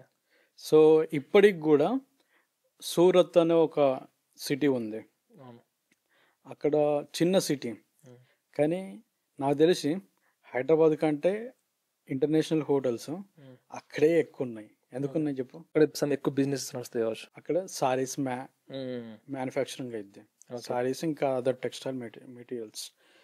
ఈ హోటల్ ఎందుకున్నాయంటే ఇంటర్నేషనల్ క్లయింట్స్ వాళ్ళు మాన్యువల్గా వచ్చి వాడు ఇప్పటికి కూడా కొనుక్కొని పోతుండు. అంటే అక్కడ టెక్నాలజీ కానీ ఏదైనా కంపెనీ కానీ ఎవడు సపోర్ట్ ఇచ్చేటోడు లేడు. వాడు చికాగో నుంచి వాడి పని అంతా వదిలేసుకొని వాడు ఎందుకు రావాలి? మధ్యలో ఎవడన్నా ఉండొచ్చు కదా, ఎవరు లేడు. ఓకే. సో మనం చేయబోదే ఏంటంటే, ఇలాంటి వాళ్ళకి మనం బయ్యరు సెల్లరు మనం కనెక్ట్ చేస్తాం ఒక సాఫ్ట్వేర్ ద్వారా. ఓకే. మిగతా ప్రాసెస్ ఏమైతే ఉంటుందో, లాజిస్టిక్స్ కావచ్చు, ఇంటర్నేషనల్ పేమెంట్ ప్రాసెస్ కావచ్చు, క్వాలిటీ అష్యూరెన్స్ కావచ్చు, లేదంటే కస్టమైజ్ సర్వీస్. ఇప్పుడు క్లాత్ ఉంది, దీంట్లో డిఫరెంట్ జిఎస్ఎం అని ఉంటుంది. అది మనకు తెలియదు. టెక్స్టైల్ ఎక్స్పర్ట్స్ ఉంటారు, వాళ్ళకి మాత్రమే తెలుస్తుంది అనమాట. ఓకే. అప్పుడు వాడికి అవసరం పడుతుంది, వాడిని మనమే ప్రొవైడ్ చేస్తాం అనమాట. స్టార్ట్ చేసిరా, నడుస్తుందా ఇప్పుడు? నడుస్తుంది. ఓకే. యాక్చువల్గా మనం ఇంతకుముందు జైత్యాలు కూడా మనం పంపించాం. ఓకే. జగిత్యాలు, నిజామాబాదు. ఓకే. ఒకటి ఇక్కడ ఆరెంజ్ బస్ అని ఉంటుంది. అవును. మన వాళ్ళు ముంబైలో వేస్తారు ఓకే. దాన్ని. ఓకే. ఆరెంజ్ వాడు ఆఫీస్లో దించుతాడు అదంతా మెటీరియల్. ఇంకా ఎవడి షాపు వాడు వచ్చి తీసుకెళ్ళిపోతారు అనమాట. ఓకే. అట్లా జగిత్యాలు, ఆర్మూరు, నిజామాబాదు, నందిపేట అట్లా పంపించాం. ఇక్కడ ఎన్ని ఇయర్స్ అవుతుంది ఇది స్టార్ట్ చేసి? అది స్టార్ట్ చేసి 2.5 years పైన అయింది. నెక్స్ట్ గోల్ ఏంటి మధ్య? ఒక సాఫ్ట్వేర్ అనేది హై స్కేల్లో రావాలి. ఓకే. సో అది ఒకటి ఆగిపోయింది అనమాట. అంటే బిజినెస్ సైడ్ మనం అంతా టెస్ట్ చేసాం, ఇది వర్కౌట్ అయిద్దా లేదా అని టెస్ట్ చేసాం. మన మెయిన్ క్లయింట్ వచ్చేసి ఇంటర్నేషనల్ క్లయింట్స్, జార్జియాలో ఉంటారు, టెక్సస్లో ఉంటారు అనమాట. అలాంటి వాళ్ళకి మనం ఈ సాఫ్ట్వేర్ ద్వారా ఇంకా ప్లస్ బ్యాక్ అండ్ సర్వీసెస్ ఉంటాయి, లాజిస్టిక్స్ కావచ్చు, క్వాలిటీ, ఇవన్నీ మనం ప్రొవైడ్ చేస్తాం. ఇది కంపల్సరీ అక్కడ న్యూయార్క్లో ఉంటేనే అవుతుందా, ఎక్కడ చేసుకోవచ్చా? అంటే ఇప్పుడు కంప్లీట్ డిజిటల్ కాబట్టి ఎక్కడున్నా చేయొచ్చు. బట్ మనం న్యూయార్క్లో ఉంటే బెటర్, ఎందుకంటే ఇంటర్నేషనల్ క్లయింట్స్ తోటి మనం టచ్లో ఉంటాం కదా. వాడికి ఒక అష్యూరెన్స్ ఇవ్వచ్చు, అరే ఈ కంపెనీ న్యూయార్క్లో ఉందంటే ఓకే ఇది ఎవడో మనోడే స్టార్ట్ చేశాడు అనుకుంటారు. అదే ముంబైలో, హైదరాబాద్లో పెట్టామనుకో, ఇంటర్నేషనల్ క్లయింట్స్ ని డీల్ చేయడం కష్టమైతే. వాడికి ట్రస్ట్ తీసుకురావాలి కదా ముందు.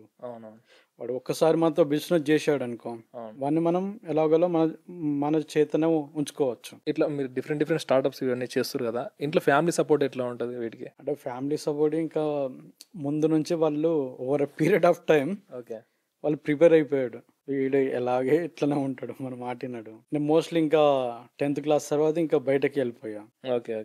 బయట ప్రపంచమే ఎక్కువ తెలుసు. సో ఇంకా వాళ్ళు అలవాటు అయిపోయారు. ఇట్లా న్యూయార్క్లో ఇట్లా లైఫ్ స్టైల్ ఎట్లా ఉంటుంది నార్మల్గా? ఆల్మోస్ట్ మీరు ఫస్ట్ అమెరికా వెళ్ళినప్పటి నుంచి కంప్లీట్ న్యూయార్క్లో ఉన్నారు కదా, సో అక్కడికి వెళ్ళిన వాతావరణం ఎట్లా ఉంటుంది, మీరు ఎట్లా అడాప్ట్ చేసుకోరు? అసలు ఒక మ్యాజిక్ వరల్డ్లోకి దిగినట్టు అనిపించింది స్టార్టింగ్లో. ఎందుకంటే వాళ్ళ ఉన్న ఎక్స్పోజరు, నాలెడ్జ్ చాలా చాలా ఎక్కువ. వాళ్ళకి నాకు చాలా దూరం ఉండే, ఇన్ టర్మ్స్ ఆఫ్ ఎక్స్పోజర్ కావచ్చు, నాలెడ్జ్ కావచ్చు, ఈవెన్ ఇంగ్లీష్ చాలా దూరం ఉండే. సో బట్ వాళ్ళతో మాట్లాడినప్పుడల్లా మనకి ఏదో ఒకటి తెలిసేది అనమాట, ఇంట్రెస్టింగ్గా. ఇంకా అక్కడ ఒకడు సింగపూర్ నుంచి వస్తాడు, ఒకడు జకార్తా నుంచి వస్తాడు, ఒక టోక్యో నుంచి వస్తాడు, మెల్బోర్న్ నుంచి వస్తారు, దుబాయ్ నుంచి వస్తారు. మళ్ళీ ఇంకొకటి ఏంటంటే న్యూయార్క్ సిటీ అనేది చాలా కాస్ట్లీ, ఎవరు పడితే వాళ్ళు రారు. స్పెసిఫిక్ ఫ్యామిలీ బ్యాక్గ్రౌండ్ ఉన్న వాళ్ళే వస్తారు. మినిమం నెలకి 1,00,000 పే చేసేవాళ్ళు, అంటే రెంట్ కావచ్చు, ఫుడ్ కావచ్చు. నార్మల్ ఎంత కాస్ట్ అవుతుంది ఒక ఫ్యామిలీ ఉండాలంటే న్యూయార్క్లో ఉండాలంటే మినిమం ఒక రెంటే 2,500 వేసుకో 1 BHK. అది దాని తర్వాత యూటిలిటీ బిల్స్ అని ఉంటాయి, current bill, wifi, gas bill, అదొక $60 to $80 అవుద్ది. మంత్లీ అనుకో ఒక $3,300 అట్లా అవ్వచ్చు. ఎంత ఎర్న్ చేస్తారు అక్కడ యావరేజ్గా న్యూయార్క్లో ఉండేవాళ్ళు? న్యూయార్క్లో ఉండేవాళ్ళు విపరీతంగా ఎర్న్ చేస్తారు. యావరేజ్ ఎంత ఉంటుంది సాలరీ? మినిమం ఒక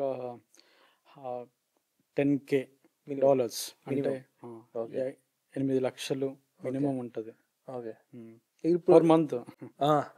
ఇప్పుడు మీరు స్టార్ట్అప్ చేస్తున్నారు కదా, ఇప్పుడు దీనికి మీరు ఎట్లా రెవెన్యూ తీసుకుంటున్నారు? ఎందుకంటే మీరే ఫౌండర్ ఇదంతా కాబట్టి. సో ఇప్పుడు ఆల్రెడీ ఇన్వెస్టర్స్ దగ్గర పట్టుకొచ్చాం. ఎవరున్నారు దీనికి మెయిన్గా ఇన్వెస్టర్స్? అంటే వెల్ నోన్ కాదు, వాళ్ళు ఈ బిజినెస్ లో ఆల్రెడీ వర్క్ చేసి వాళ్ళకి కొంచెం ఐడియా ఉంది కాబట్టి సో వాళ్ళని పట్టుకొచ్చి ఇన్వెస్ట్ చేయించాం. అక్కడ నెట్వర్కింగ్ ఎట్లా జరుగుతుంది న్యూయార్క్లో? ఒకటిగా మనం స్పెసిఫిక్ గా ఒక డిజైన్ చేసుకోవచ్చు. ఇప్పుడు నేను చెప్పాను కదా, కొలంబియా యూనివర్సిటీ వల్ల నాకు చాలా మంది ఆటోమేటిక్గా దొరికారు అని. అట్లా అందరికీ వీలు అవ్వకపోవచ్చు, ఎందుకంటే కొలంబియా యూనివర్సిటీ పక్కనే అందరి ఇండ్లు ఉంటాయి కదా. ఒకడు బ్రూక్లిన్ లో ఉంటాడు, ఒకడు డౌన్ టౌన్ మ్యాన్హాటన్ లో ఉంటాడు, ఒకడు కరోనా అని ఒక ప్లేస్ ఉంటది. కరోనా అన్న ఒక ప్లేస్ ఉంది యాక్చువల్ గా న్యూయార్క్ సిటీలో, అక్కడ ఉండొచ్చు. క్వీన్స్ అని ఉంటది, బ్రాంక్స్ అని ఉంటది. సో అట్లాంటప్పుడు కొన్ని యాప్స్ ఉంటాయి, meetup.com అని, అందులో ఈవెంట్స్ పెడుతుంటారు అనమాట. ఓకే. ఈ డేట్కి ఇక్కడ ఒక ఈవెంట్ జరుగుతుంది. ఓకే. చాలా మటుకు ఫ్రీగానే ఉంటాయి ఈవెంట్స్. కొన్నిసార్లు ఛార్జ్ కూడా చేస్తారు, $25, $50, ఎందుకంటే వాడు ఫుడ్ పెడతాడు కాబట్టి.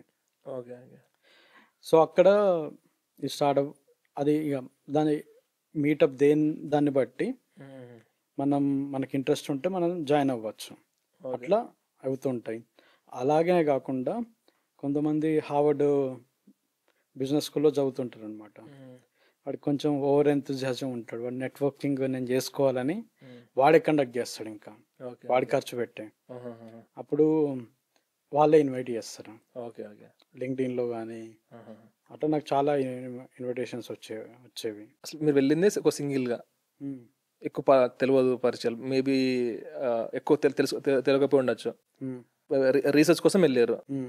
ఒక అసలు బిజినెస్ పెడదామంటే, ఇప్పుడు ఒక ఇండియాలో ఒక బిజినెస్ పెడదామంటేనే అసలు నో నో నో నో వద్దు, జాబ్ చేసుకో అంటారు. అట్లాంటిది ఒక కంప్లీట్ కొత్త ప్లేస్లోకి వెళ్ళి ఇక్కడ మనం ఇండియాలో ఒక బిజినెస్ రిజిస్ట్రేషన్ చేసుకోవాలంటే జిఎస్టీ రిజిస్ట్రేషన్, ఆ రిజిస్ట్రేషన్, ఈ రిజిస్ట్రేషన్ ఉంటుంది ఇండియన్ లోకల్స్కే.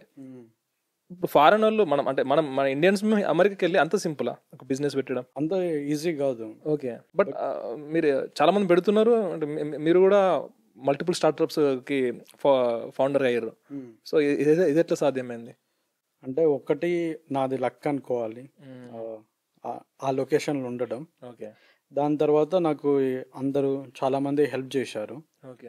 మిగతా వాళ్ళు చేయాలనుకుంటే, నువ్వు ఇప్పుడు స్టూడెంట్ వీసా ఏదైతే ఉందో F1 వీసా ఉంటుంది, దాని ద్వారానే నువ్వు స్టార్ట్ చేయొచ్చు. అంటే స్టూడెంట్స్ ఉండి కూడా మనం స్టార్ట్అప్ స్టార్ట్ చేయొచ్చు, మన సీఓగా ఆ కంపెనీకే వర్క్ చేయొచ్చు, సాలరీ కూడా తీసుకోవచ్చు మనం. ఓకే. దానికి రిజిస్ట్రేషన్స్ అట్లాంటివి ఏమి ఉండవు?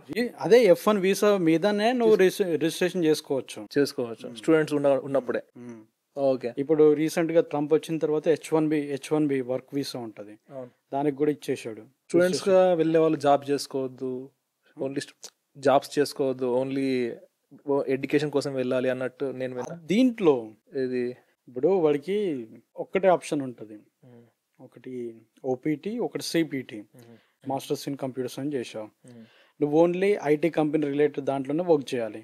నువ్వు స్టార్ బక్స్లో నేను పని చేస్తా, ఇండియన్ రెస్టారెంట్లో పని చేస్తా అంటే నీకు పర్మిషన్ లేదు, ఇల్లీగల్ అది.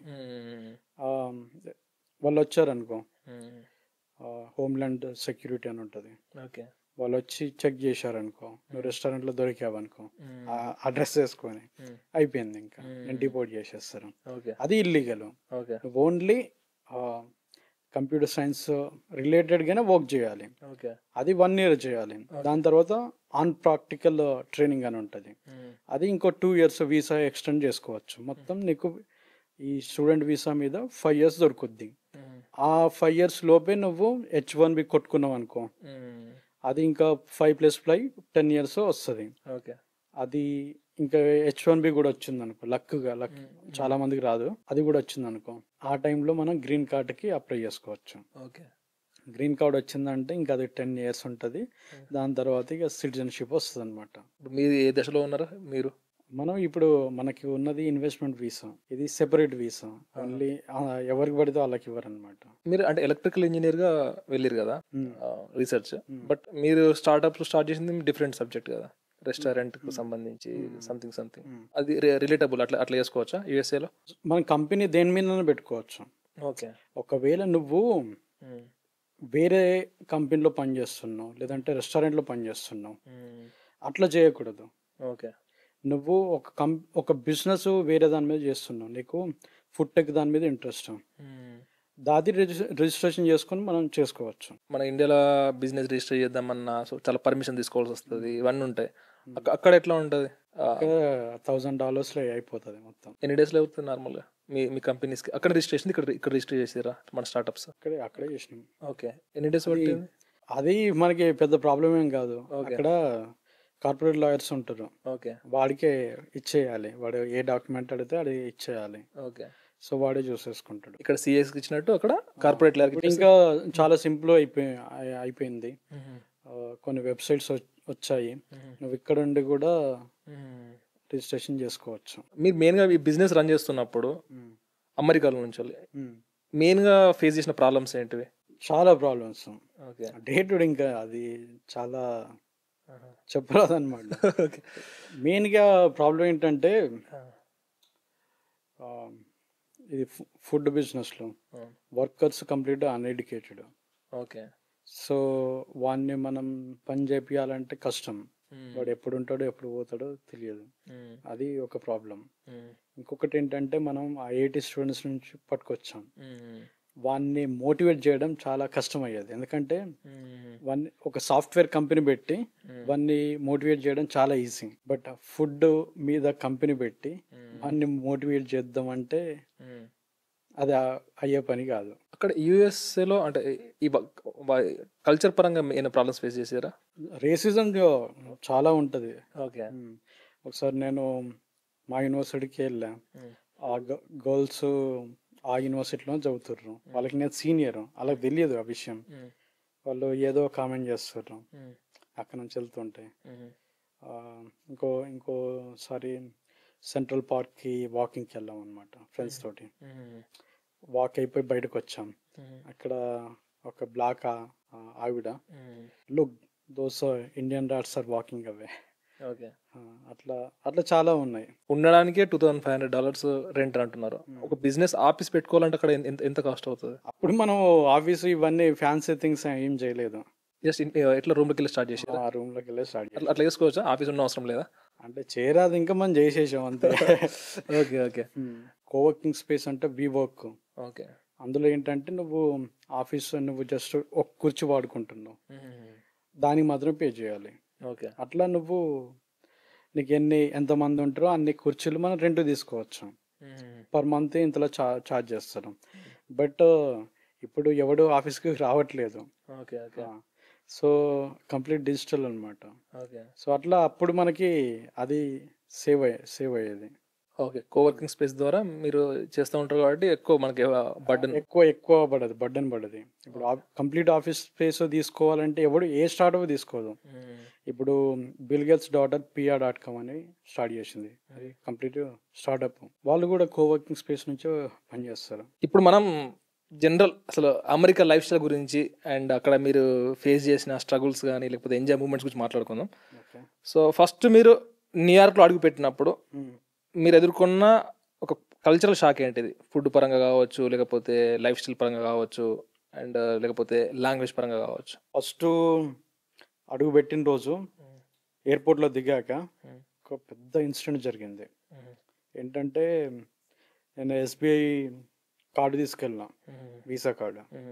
వాడు చెప్పాడు ఇది ప్రపంచం మొత్తం వర్క్ వద్దని. ఓకే. బట్ తీరాగా దిగాక ఓకే 4 అవుతుంది మార్నింగ్, ఇట్లా ఆకలి. సో ATM పెడితే ఏ ATMలో రావట్లేదు. ఓకే. నా దగ్గర క్యాష్ లేదు, అంటే డాలర్స్ లేవు. ఓకే. మనం న్యూయార్క్ ఎయిర్పోర్ట్ నుంచి అప్పర్ మ్యాన్హాటన్ పోవాలి, చాలా దూరం. ఒక్కరే వచ్చారా మీరు? నేను ఒక్కనే. ఓకే. కొంతమందిని అడిగా, అంటే సేమ్ ఫ్లైట్లో వచ్చిన వాళ్ళని, తెలుగు వాళ్ళని. నేను గూగుల్ పే ఫోన్పే కొడతా మీకు, నాకు కొన్ని డాలర్స్ ఇవ్వండి అని. బట్ వాళ్ళు హెల్ప్ చేయలేదన్నమాట. చలి, విపరీతమైన చలి. సో అదొక పెద్ద ఇన్సిడెంట్. సో ఎట్లయితే అట్లా అని బయటకు వచ్చేసినాం.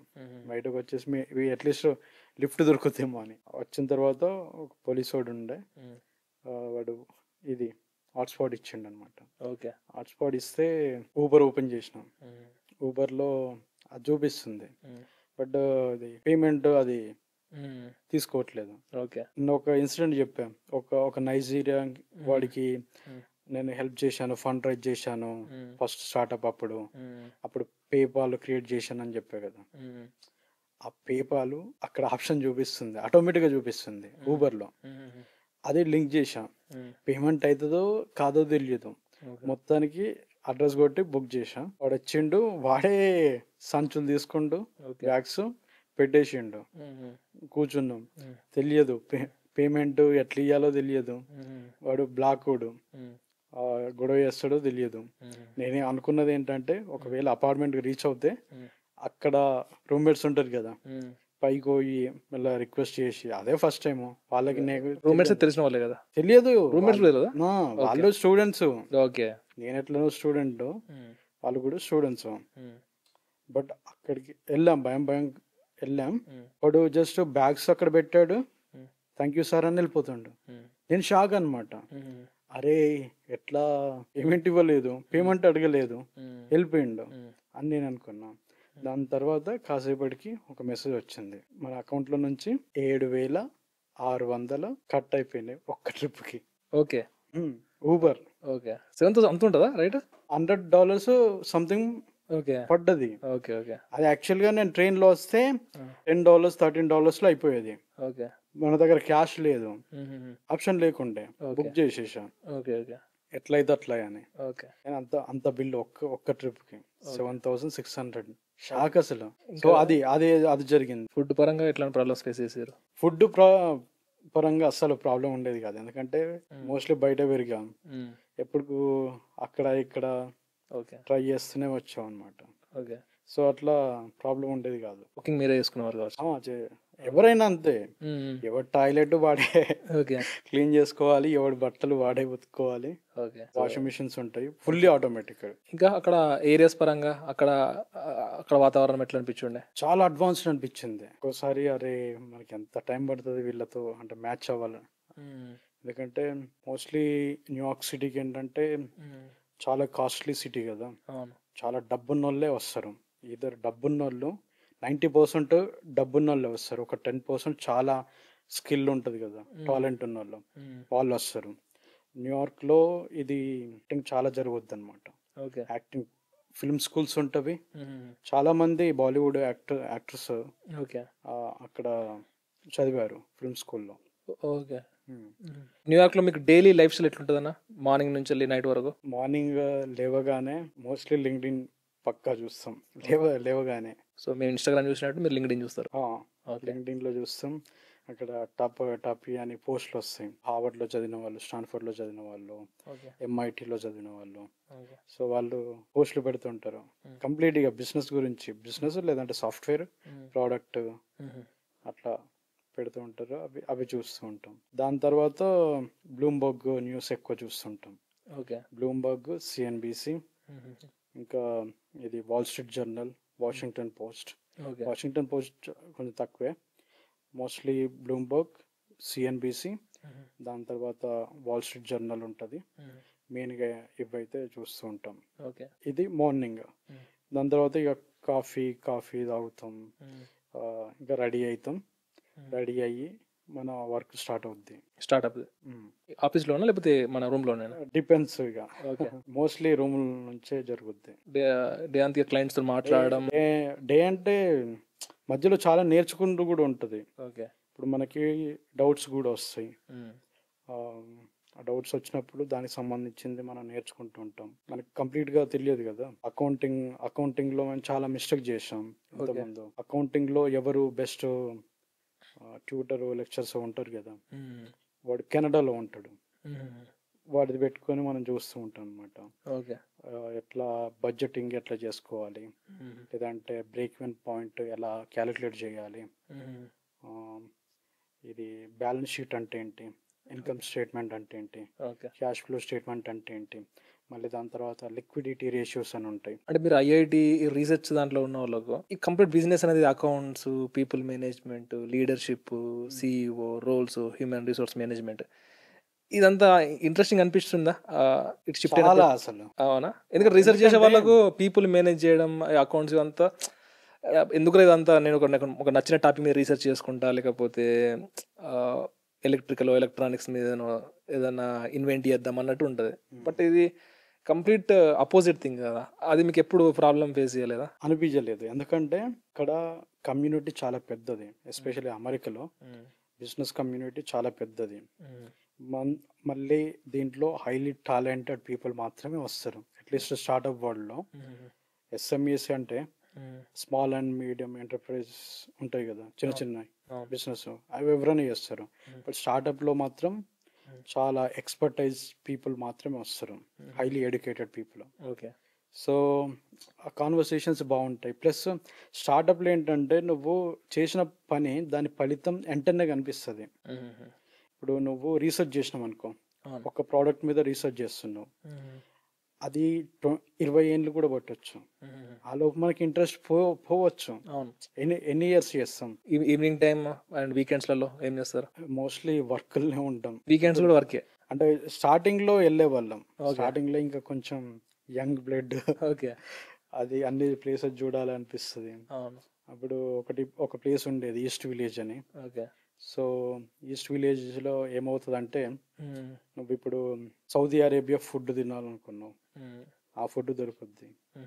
నీకు బ్యాంకాక్లో ఒక నైట్ లైఫ్ నచ్చింది, ఒక పబ్ నచ్చింది, అలాంటి పబ్ అక్కడ ఖచ్చితంగా ఉంటుంది. ఒక టైప్ ఆఫ్ గ్లోబల్ విలేజ్ అన్నట్టుగా. ఓన్లీ ఇంక అక్కడ నైట్ లైఫ్ పెద్ద ఏరియా. హైదరాబాద్లో గచ్చిబౌలి ఎంత పెద్దగా ఉందో అంత పెద్ద ఏరియా అన్నమాట. కంప్లీట్గా food, different world cuisines, different restaurants, pubs, clubs. So అదొక డిఫరెంట్ ఎక్స్పీరియన్స్. చాలా మంది వస్తారు. వేరే ఓన్లీ న్యూయార్క్ కాకుండా మీరు మిగతా స్టేట్స్ కూడా తిరిగిరా? తిరిగాను. చాలా మంది వీకెండ్స్ లేకపోతే హాలిడేస్ వస్తే వాళ్ళు ఎక్కువ తిరిగారు. ఆ బ్యాచ్ ఇంకా చాలా ఎక్కువ తిరుగుద్ది. బట్ నేను అంత వెళ్ళలేదు, ఎందుకంటే మన మోస్ట్లీ వర్క్లోనే ఫిల్ అయిపోయి ఉండేది. ఓకే. ఓకే. న్యూయార్క్లో ఎక్కువ తెలుగు వాళ్ళు ఉంటారా? అంటే తెలుగు వాళ్ళతో మీరు రెగ్యులర్ టచ్లో ఉంటారా? జస్ట్ ఓన్లీ బిజినెస్ పరంగానే ఉంటారా అన్నట్టు? లేదు, తెలుగు వాళ్ళతోటి చాలా టచ్లో ఉంటాయి. ఈ మధ్య ఇంకెక్కువ అయిపోయింది. ఓకే. ఎందుకంటే తెలుగు వాళ్ళకి చాలా మందికి ఇప్పుడు జాబ్స్ రావట్లేదు. సో వాళ్ళు అట్లీస్ట్ మన కంపెనీలో కాకపోయినా మనకి ఏదన్నా కంపెనీ తెలిసిన వాళ్ళు ఉంటారు కదా, వాళ్ళకి రికమెండ్ చేస్తామేమో అని చాలా మంది ఇప్పుడు అప్రోచ్ అవుతున్నారు అనమాట. ఓకే. సో న్యూయార్క్లో తెలుగు కమ్యూనిటీ అంటే న్యూయార్క్లో ఉండదు, ఎందుకంటే చాలా ఎక్స్పెన్సివ్. ఓకే. సో వాళ్ళు పక్కన హడ్సన్ రివర్ అటు దాటితే ఇంకో స్టేట్ వస్తుంది, న్యూ జెర్సీ అని వస్తుంది. ఓకే. అక్కడ ఒక పెద్ద సామ్రాజ్యం ఉన్నది తెలుగు. ఇక అక్కడికి పోతే ఇక విజయవాడనో గుంటూరు చూసినట్టే ఉంటుంది అనమాట. హైదరాబాద్లో స్టార్టప్ పెట్టిన పర్సన్కి న్యూయార్క్లో ఒక స్టార్టప్ పెట్టిన పర్సన్కి ఎంత డిఫరెన్స్ ఉంటుంది? చాలా. ఎట్లా, ఏ విధంగా అంటే నువ్వు లిటరల్గా ఇప్పుడు హైదరాబాద్లో ఒక బిలియనీర్ను మనం అసలు లేరు, కొంతమంది ఉన్నారు, అప్రోచ్ అయిదామంటే కుదరదు హైదరాబాద్లో. బట్ అదే బిలియనీరు నీకు ఎక్కడ స్టార్ బాక్స్లో కనిపిస్తాడు, మనం డైరెక్ట్ వెళ్ళి మాట్లాడవచ్చు. అంత ఫ్రెండ్లీగా ఉంటారు అనమాట. నువ్వు అది ఇది అట్లా చూడరు. వాడు నీకు ఇన్పుట్స్ కూడా ఇవ్వచ్చు. అరే నువ్వు ఇక్కడ తప్పు చేస్తున్నావు. మన ఇండియా వాడే, అంటే అమెరికాలో పుట్టిన అబ్బాయి. సో వాడు కాలేజ్ డ్రాప్ అవుట్ అయిపోయాడు. జేపీ మోర్గన్ ఒక పెద్ద కంపెనీ. సో వాళ్ళకి సమ్ ప్రోడక్ట్ డెవలప్ చేస్తా అని చెప్పాడు అనమాట. డైరెక్ట్గా ఒక బిజినెస్ సమ్మిట్ జరుగుతుంది. అక్కడ నుంచి జేమీ డీమన్ దాని CEO, చాలా సీనియర్ CEO అనమాట, కలుద్దామని ప్రయత్నిస్తాడనమాట. ఇంపాసిబుల్. బట్ వీడే ఏం చేస్తాడంటే పోరాడు అట్లా CEO వెళ్తాడు కదా, అక్కడ నుంచి సమ్మిట్ అయిన తర్వాత ఉరికిపోతాడు అనమాట. ఉరికిపోగానే సెక్యూరిటీ వాళ్ళు ఉంటారు కదా, వాళ్ళని ఆపిస్తాడు. వాని గురించి వింటాడు, వీడు ఏం చెప్తుండని ఇని వాడికి, అరే ఈ సర్వీసు మాకు చేస్తే నీకు లాభం రాదు, ఎందుకంటే మా వాళ్ళు రేపు మార్నింగ్ లోపు నువ్వు చెప్పిన ప్రోడక్ట్ దించుతారు అని చెప్తారు అనమాట. ఎందుకంటే పెద్దది సామ్రాజ్యం మోర్గాన్ అన్నది. సో వాడు ఏం చేస్తాడంటే, అమెరికాలో CAలు ఉంటారు, CPT, CMA వీళ్ళు ఉంటారు కదా, చార్టెడ్ అకౌంటెంట్స్. నువ్వు వాళ్ళకి ప్లాట్ఫామ్ తయారు చెయ్యు, ఎందుకంటే వాళ్ళకి ఎవరు ఈ సర్వీస్ ప్రొవైడ్ చేయట్లేదు. నువ్వు చేసావు అనుకో నీకు డబ్బులు అని చెప్తాడు అనమాట. ఆ ఐడియా ఇవ్వడం వల్ల వాడు చేస్తాడనమాట. ఇప్పుడు ద కంపెనీ వాల్యుయేషన్ $2 billion. ఇప్పుడు మనం ఇక్కడ హైదరాబాద్ నుంచి వెళ్ళి స్టార్ట్అప్ ఫౌండర్స్ కావచ్చు, వాళ్ళు నేర్చుకోవాల్సిన అంశాలు ఏంటి కంపేర్ టు న్యూయార్క్? అంత నెట్వర్కింగ్ కానీ లేకపోతే ఒక బిలియనియర్స్ను వాళ్ళు కలిసేంత అది లేదు. సో ఇక్కడ స్కోప్ లేదంటారా బిగ్ లేదు? అంటే మన దగ్గర చాలా ప్యాషన్ ఉండాలి. ఓకే. ఎకోసిస్టమ్ ఉండాలి. మనం వెతకాలి. ఎక్కడైతే ఇలాంటి వాళ్ళు ఉంటారో వాళ్ళ దగ్గరికి మనం మూవ్ అయ్యామనుకో, వాడు ఒక హెల్ప్ చేస్తాడు, నువ్వు ఇంకొక మీట్ అవుతావు, వాడు ఒక హెల్ప్ చేస్తారు. అదొక ఈకో సిస్టమ్ లాగా తయారవుతుంది. ఇప్పుడు టీ హబ్ అది చెయ్యాలి, కానీ వాళ్ళు చేయలేకపోతుర్రు. టీ హబ్ వీళ్ళందరినీ ఒక దగ్గర తీసుకొచ్చి వీళ్ళకి ఒక ఈకో సిస్టమ్ తయారు చేయాలి. ఓకే. అది చేయలేదు. ఓకే. ఇంకొక పాయింట్ చెప్తాం. ఇప్పుడు న్యూయార్క్ సిటీలో ఫ్యామిలీ ఆఫీసెస్ అని ఉంటాయి. ఫ్యామిలీ ఆఫీసెస్ అంటే 60 సంవత్సరాల నుంచి ఒకడు బిజినెస్ రన్ చేసిండు. వాడి దగ్గర ఇక కుప్పల మనీ ఉండిపోయింది. సో వాడు ఏం చేస్తాడంటే ఆ డబ్బు తీసుకొచ్చి ఒక ప్రొఫెషనల్ ఫండ్ మేనేజర్స్ ఉంటారు, వాళ్ళని హైర్ చేసుకొని ఈ ఫ్యామిలీ ఆఫీసెస్ పెడతారు అనమాట. ఆ ఫ్యామిలీ ఆఫీసెస్ ఉంటే వాడికి ఇంకా అదొక రిప్యూటేషన్ అనమాట. ఇండియాలో ఇప్పుడిప్పుడే వస్తుంది. ఇప్పుడు రితేష్ అగర్వాల్ వాడు ఒకటి పెట్టాడు ఫ్యామిలీ ఆఫీస్. ఇది ఇన్ఫోసిస్ ఫౌండర్ నారాయణమూర్తి ఈ ఫ్యామిలీ ఆఫీస్ వాళ్ళు ఒకటి పెట్టారు. అట్లా కొన్ని ఉన్నాయి. బట్ న్యూయార్క్ సిటీలో అయితే విపరీతంగా ఉంటాయి. ఓకే. ఆ బ్రూక్లిన్లో అయితే ఇంకెక్కడ పడితే అక్కడ ఫ్యామిలీ ఆఫీసెస్ ఉంటాయి. సో వాళ్ళని మనం డైరెక్ట్గా వెళ్ళిపోయి పిచ్ చేయొచ్చు. సో వాడికి ఇంట్రెస్ట్ ఉంటే వాడు ఇన్వెస్ట్ చేయొచ్చు. ఆ ఫెసిలిటీ ఇండియాలో లేదు. ఈ కల్చర్ ఎట్లా స్టార్ట్ అయింది అసలు న్యూయార్క్లో? ఎందుకంటే ఇది జస్ట్ 1-2 years కాదు, ఇది ఆల్మోస్ట్ మేబీ ఒక 100 years నుంచి వెళ్ళి ఒక ఫ్లో ఇట్లా జరుగుతూ ఉంటే ఇట్లా అయి ఉంటుంది. అసలు ఈ కల్చర్ ఎట్లా స్టార్ట్ అయింది అసలు న్యూయార్క్లో? రైజ్ ఆఫ్ ఏఐ అనే ఒక బిజినెస్ సమ్మిట్ జరిగింది. ఓకే. వాషింగ్టన్ డీసీలో. దాంట్లో ట్రంప్ చెప్తాడనమాట, బిజినెస్ కల్చర్ ఇంత గ్రో అవ్వడానికి అసలు అమెరికన్స్ ఇన్వెంట్ చేయంది ఏది లేదు. బల్బు నుంచి లేదంటే మైక్రోఫోను ఇట్లా ఏది తీసుకున్నా కూడా అమెరికన్సే చేశారు. అది ఎట్లా వచ్చిందంటే ఒక జనరేషన్ నుంచి ఇంకో జనరేషన్కి ఇట్లా ఆ కల్చర్ పాస్ అయిపోయింది ఆటోమేటిక్గా. ఇప్పుడు బల్బు అక్కడనే కనిపెట్టడం, బల్బ్ తర్వాత దానికి సంబంధించిన ఎక్విప్మెంట్ అక్కడనే తయారైపోవడం, సప్లైస్, లేకపోతే దానికి టెస్లా కూడా ఇక్కడికి వచ్చింది కదా, యూఎస్కి రావడం. సో ఎలక్ట్రిసిటీ అక్కడ స్టార్ట్ అయినప్పుడు యాక్చువల్గా నికోలా టెస్లా ఆ టైంలోనే చెప్తాడు అనమాట, వరల్డ్ అనేది ఒక బిగ్ బ్రెయిన్ గా తయారవుతుంది ఈ ఎలక్ట్రిసిటీ వల్ల. ఇప్పుడు ఇవన్నీ ఎలక్ట్రిసిటీ వల్లనే ఇంత ఇవన్నీ వచ్చినాయి. సో 1990 ఆ టైంలోనే ఇదంతా ప్రెడిక్ట్ చేస్తుంది, అంతా జరుగుద్ది, వరల్డ్ అనేది ఒక బిగ్ బ్రెయిన్ గా తయారవుతుంది. అప్పుడు ఇంకా అసలు వరల్డ్ పొటెన్షియల్ చాలా అద్భుతంగా ఉంటుందని చెప్తాడు అనమాట. అసలు ఇవంతా ఎందుకు చేస్తున్నారా, సపరేట్గా ఒక రెగ్యులర్ జాబ్ లోనే ఉంటే బాగుండు కదా అని ఎప్పుడు అనిపించిందా? అస్సలు అనిపించలే. ఓకే. ఎందుకంటే కొన్ని రోజులు నేను జాబ్ చేశాను. అక్కడ ఏంటంటే ఎక్కువ టార్చర్ చేసేవాళ్ళు అనమాట. అంటే వాళ్ళకి పెద్ద పెద్ద లీడర్స్ ఎవరైతే ఉన్నారో వాడికి ఎట్లా మోటివేట్ చేయాలో తెలుసు అనమాట. ఒకటి జాక్ వెల్చ్ అని ఉంటాడు, వాడు CEO of GE general electric company CEO. So వాడున్న రోజులు వాళ్ళ ఎంప్లాయీస్ చాలా అద్భుతంగా పనిచేశారనమాట. ఎందుకు వాళ్ళని వాడు తిట్టడు, అరే నువ్వు ఇది నేర్చుకోపోతే ఇది జరుగుద్ది, బట్ నువ్వు ఇది నేర్చుకున్నావు అనుకో నీ లైఫ్ ఇలా ఉంటుంది, అట్లా మోటివేట్ చేస్తాడు అనమాట. మీ కంపెనీలో ఎంప్లాయీస్ ఎట్లా చూస్తారు, అసలు ఎట్లా ఎంప్లాయీని మేనేజ్మెంట్ చేస్తారు? అమెరికాలో బిజినెస్ స్టోరీస్ నేను ఏవైతే చదువుతానో చూసినో అవి వాళ్ళకి ఎక్కువ చెప్పేవాళ్ళు అనమాట. వీఆర్ బిల్డింగ్ నెక్స్ట్ టెస్లా అని. ఓకే. ఎంప్లాయీస్ జాయిన్ అయ్యేటప్పుడు ఓకే ఒక బుక్ ఉంటుంది ఇలాన్ మస్క్ది. ఓకే. దాంట్లో ఒక పర్టికులర్ చాప్టర్ ఉంటుంది ఆల్ ఎలక్ట్రిక్ అని, అది చదవమనే వాళ్ళం. ఎందుకంటే ఈ టెస్లా కార్ ఏదైతే ఉందో ఇప్పుడు ఫ్యాన్సీ, బట్ అప్పుడు అట్లా లేదు. అది 3 సార్లు అది ఫెయిల్ అయిపోయేది, 3 సార్లు డబ్బులు ఉండయి, షట్ డౌన్ అయిపోయేది, అప్పుడే ఖతం అయిపోయేది. బట్ ఇలాన్ మస్క్ దాంట్లో అప్పుడు వాడు తయారు చేయలే, ఆ కంపెనీ వాడు పెట్టలేదు, వాడు జస్ట్ ఇన్వెస్టర్, దాంట్లో మేజర్ ఇన్వెస్టర్ అనమాట. వాడి దగ్గర ఒక ఉన్న డబ్బుల్లో ఒక దాంట్లో స్పేస్ ఎక్స్ లో పెట్టేస్తాడు, ఇంకా కొంచెం మిగిలిన మనీ ఈ టెస్లాలో వేరే వాళ్ళు బిల్డ్ చేస్తే దాంట్లో వీడు ఇన్వెస్ట్ చేస్తాడు అనమాట. బట్ ఆ కంపెనీ ఫెయిల్ అవుతుందంటే వీడికే నష్టం కదా, వీడే పెట్టిన డబ్బులు. 3-4 CEOs చేంజ్ అవుతూ ఉంటారు అనమాట. ఇంకా మూవ్ చేస్తారు అనే మూమెంట్ కి వీడు టేక్ ఓవర్ చేస్తాడు.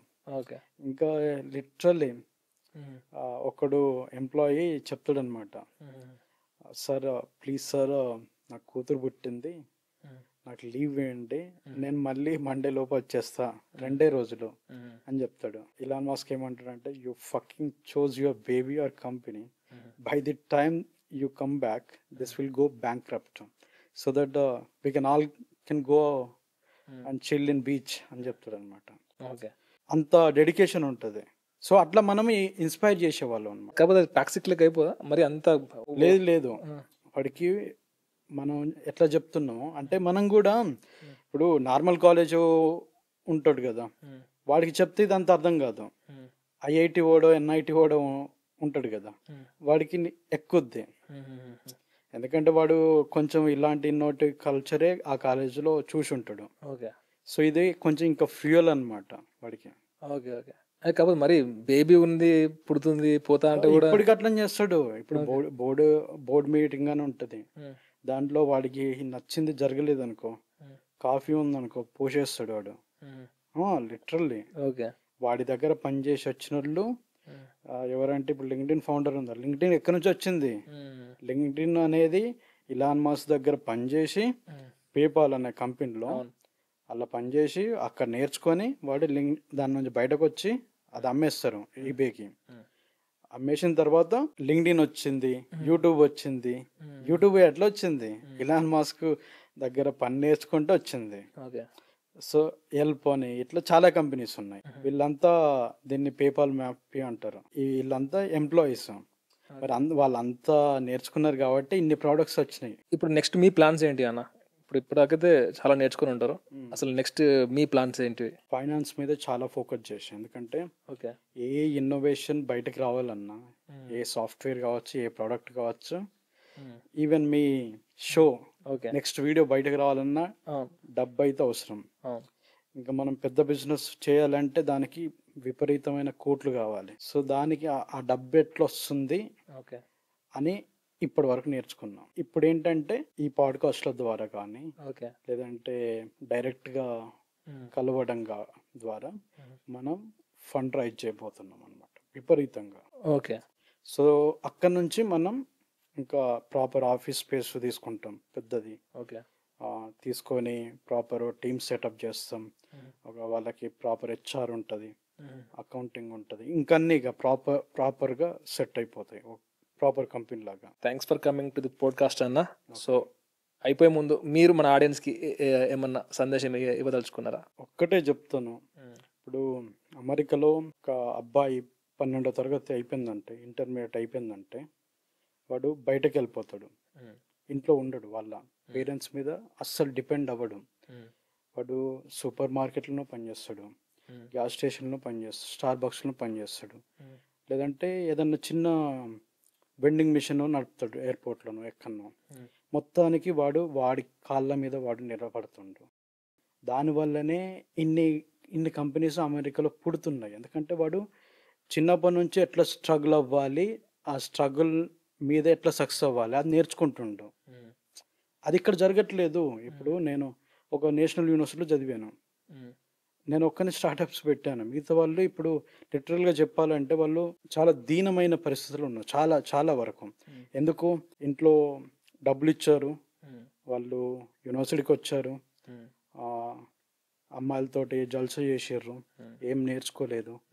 అప్పుడు ప్రతి కాలేజ్ ఈవెంట్ అటెండ్ అయ్యేవాళ్ళు, చదవలేదు. సో వాళ్ళు అక్కడే ఆగిపోయారు. బట్ అట్లా కాకుండా చిన్నప్పటి నుంచి మన కాళ్ళ మీద మనం నిలబడ్డాం అనుకో, మనం చాలా చేయొచ్చు ముందు. అంటే ఎంత పెద్ద కష్టం వచ్చినా కూడా, స్టార్టప్ అంటే ఒక పెద్ద కష్టం అది మనం అధిగమించవచ్చు. అది జరగట్లేదు. సో అది చేయాలని నేను చెప్తాను.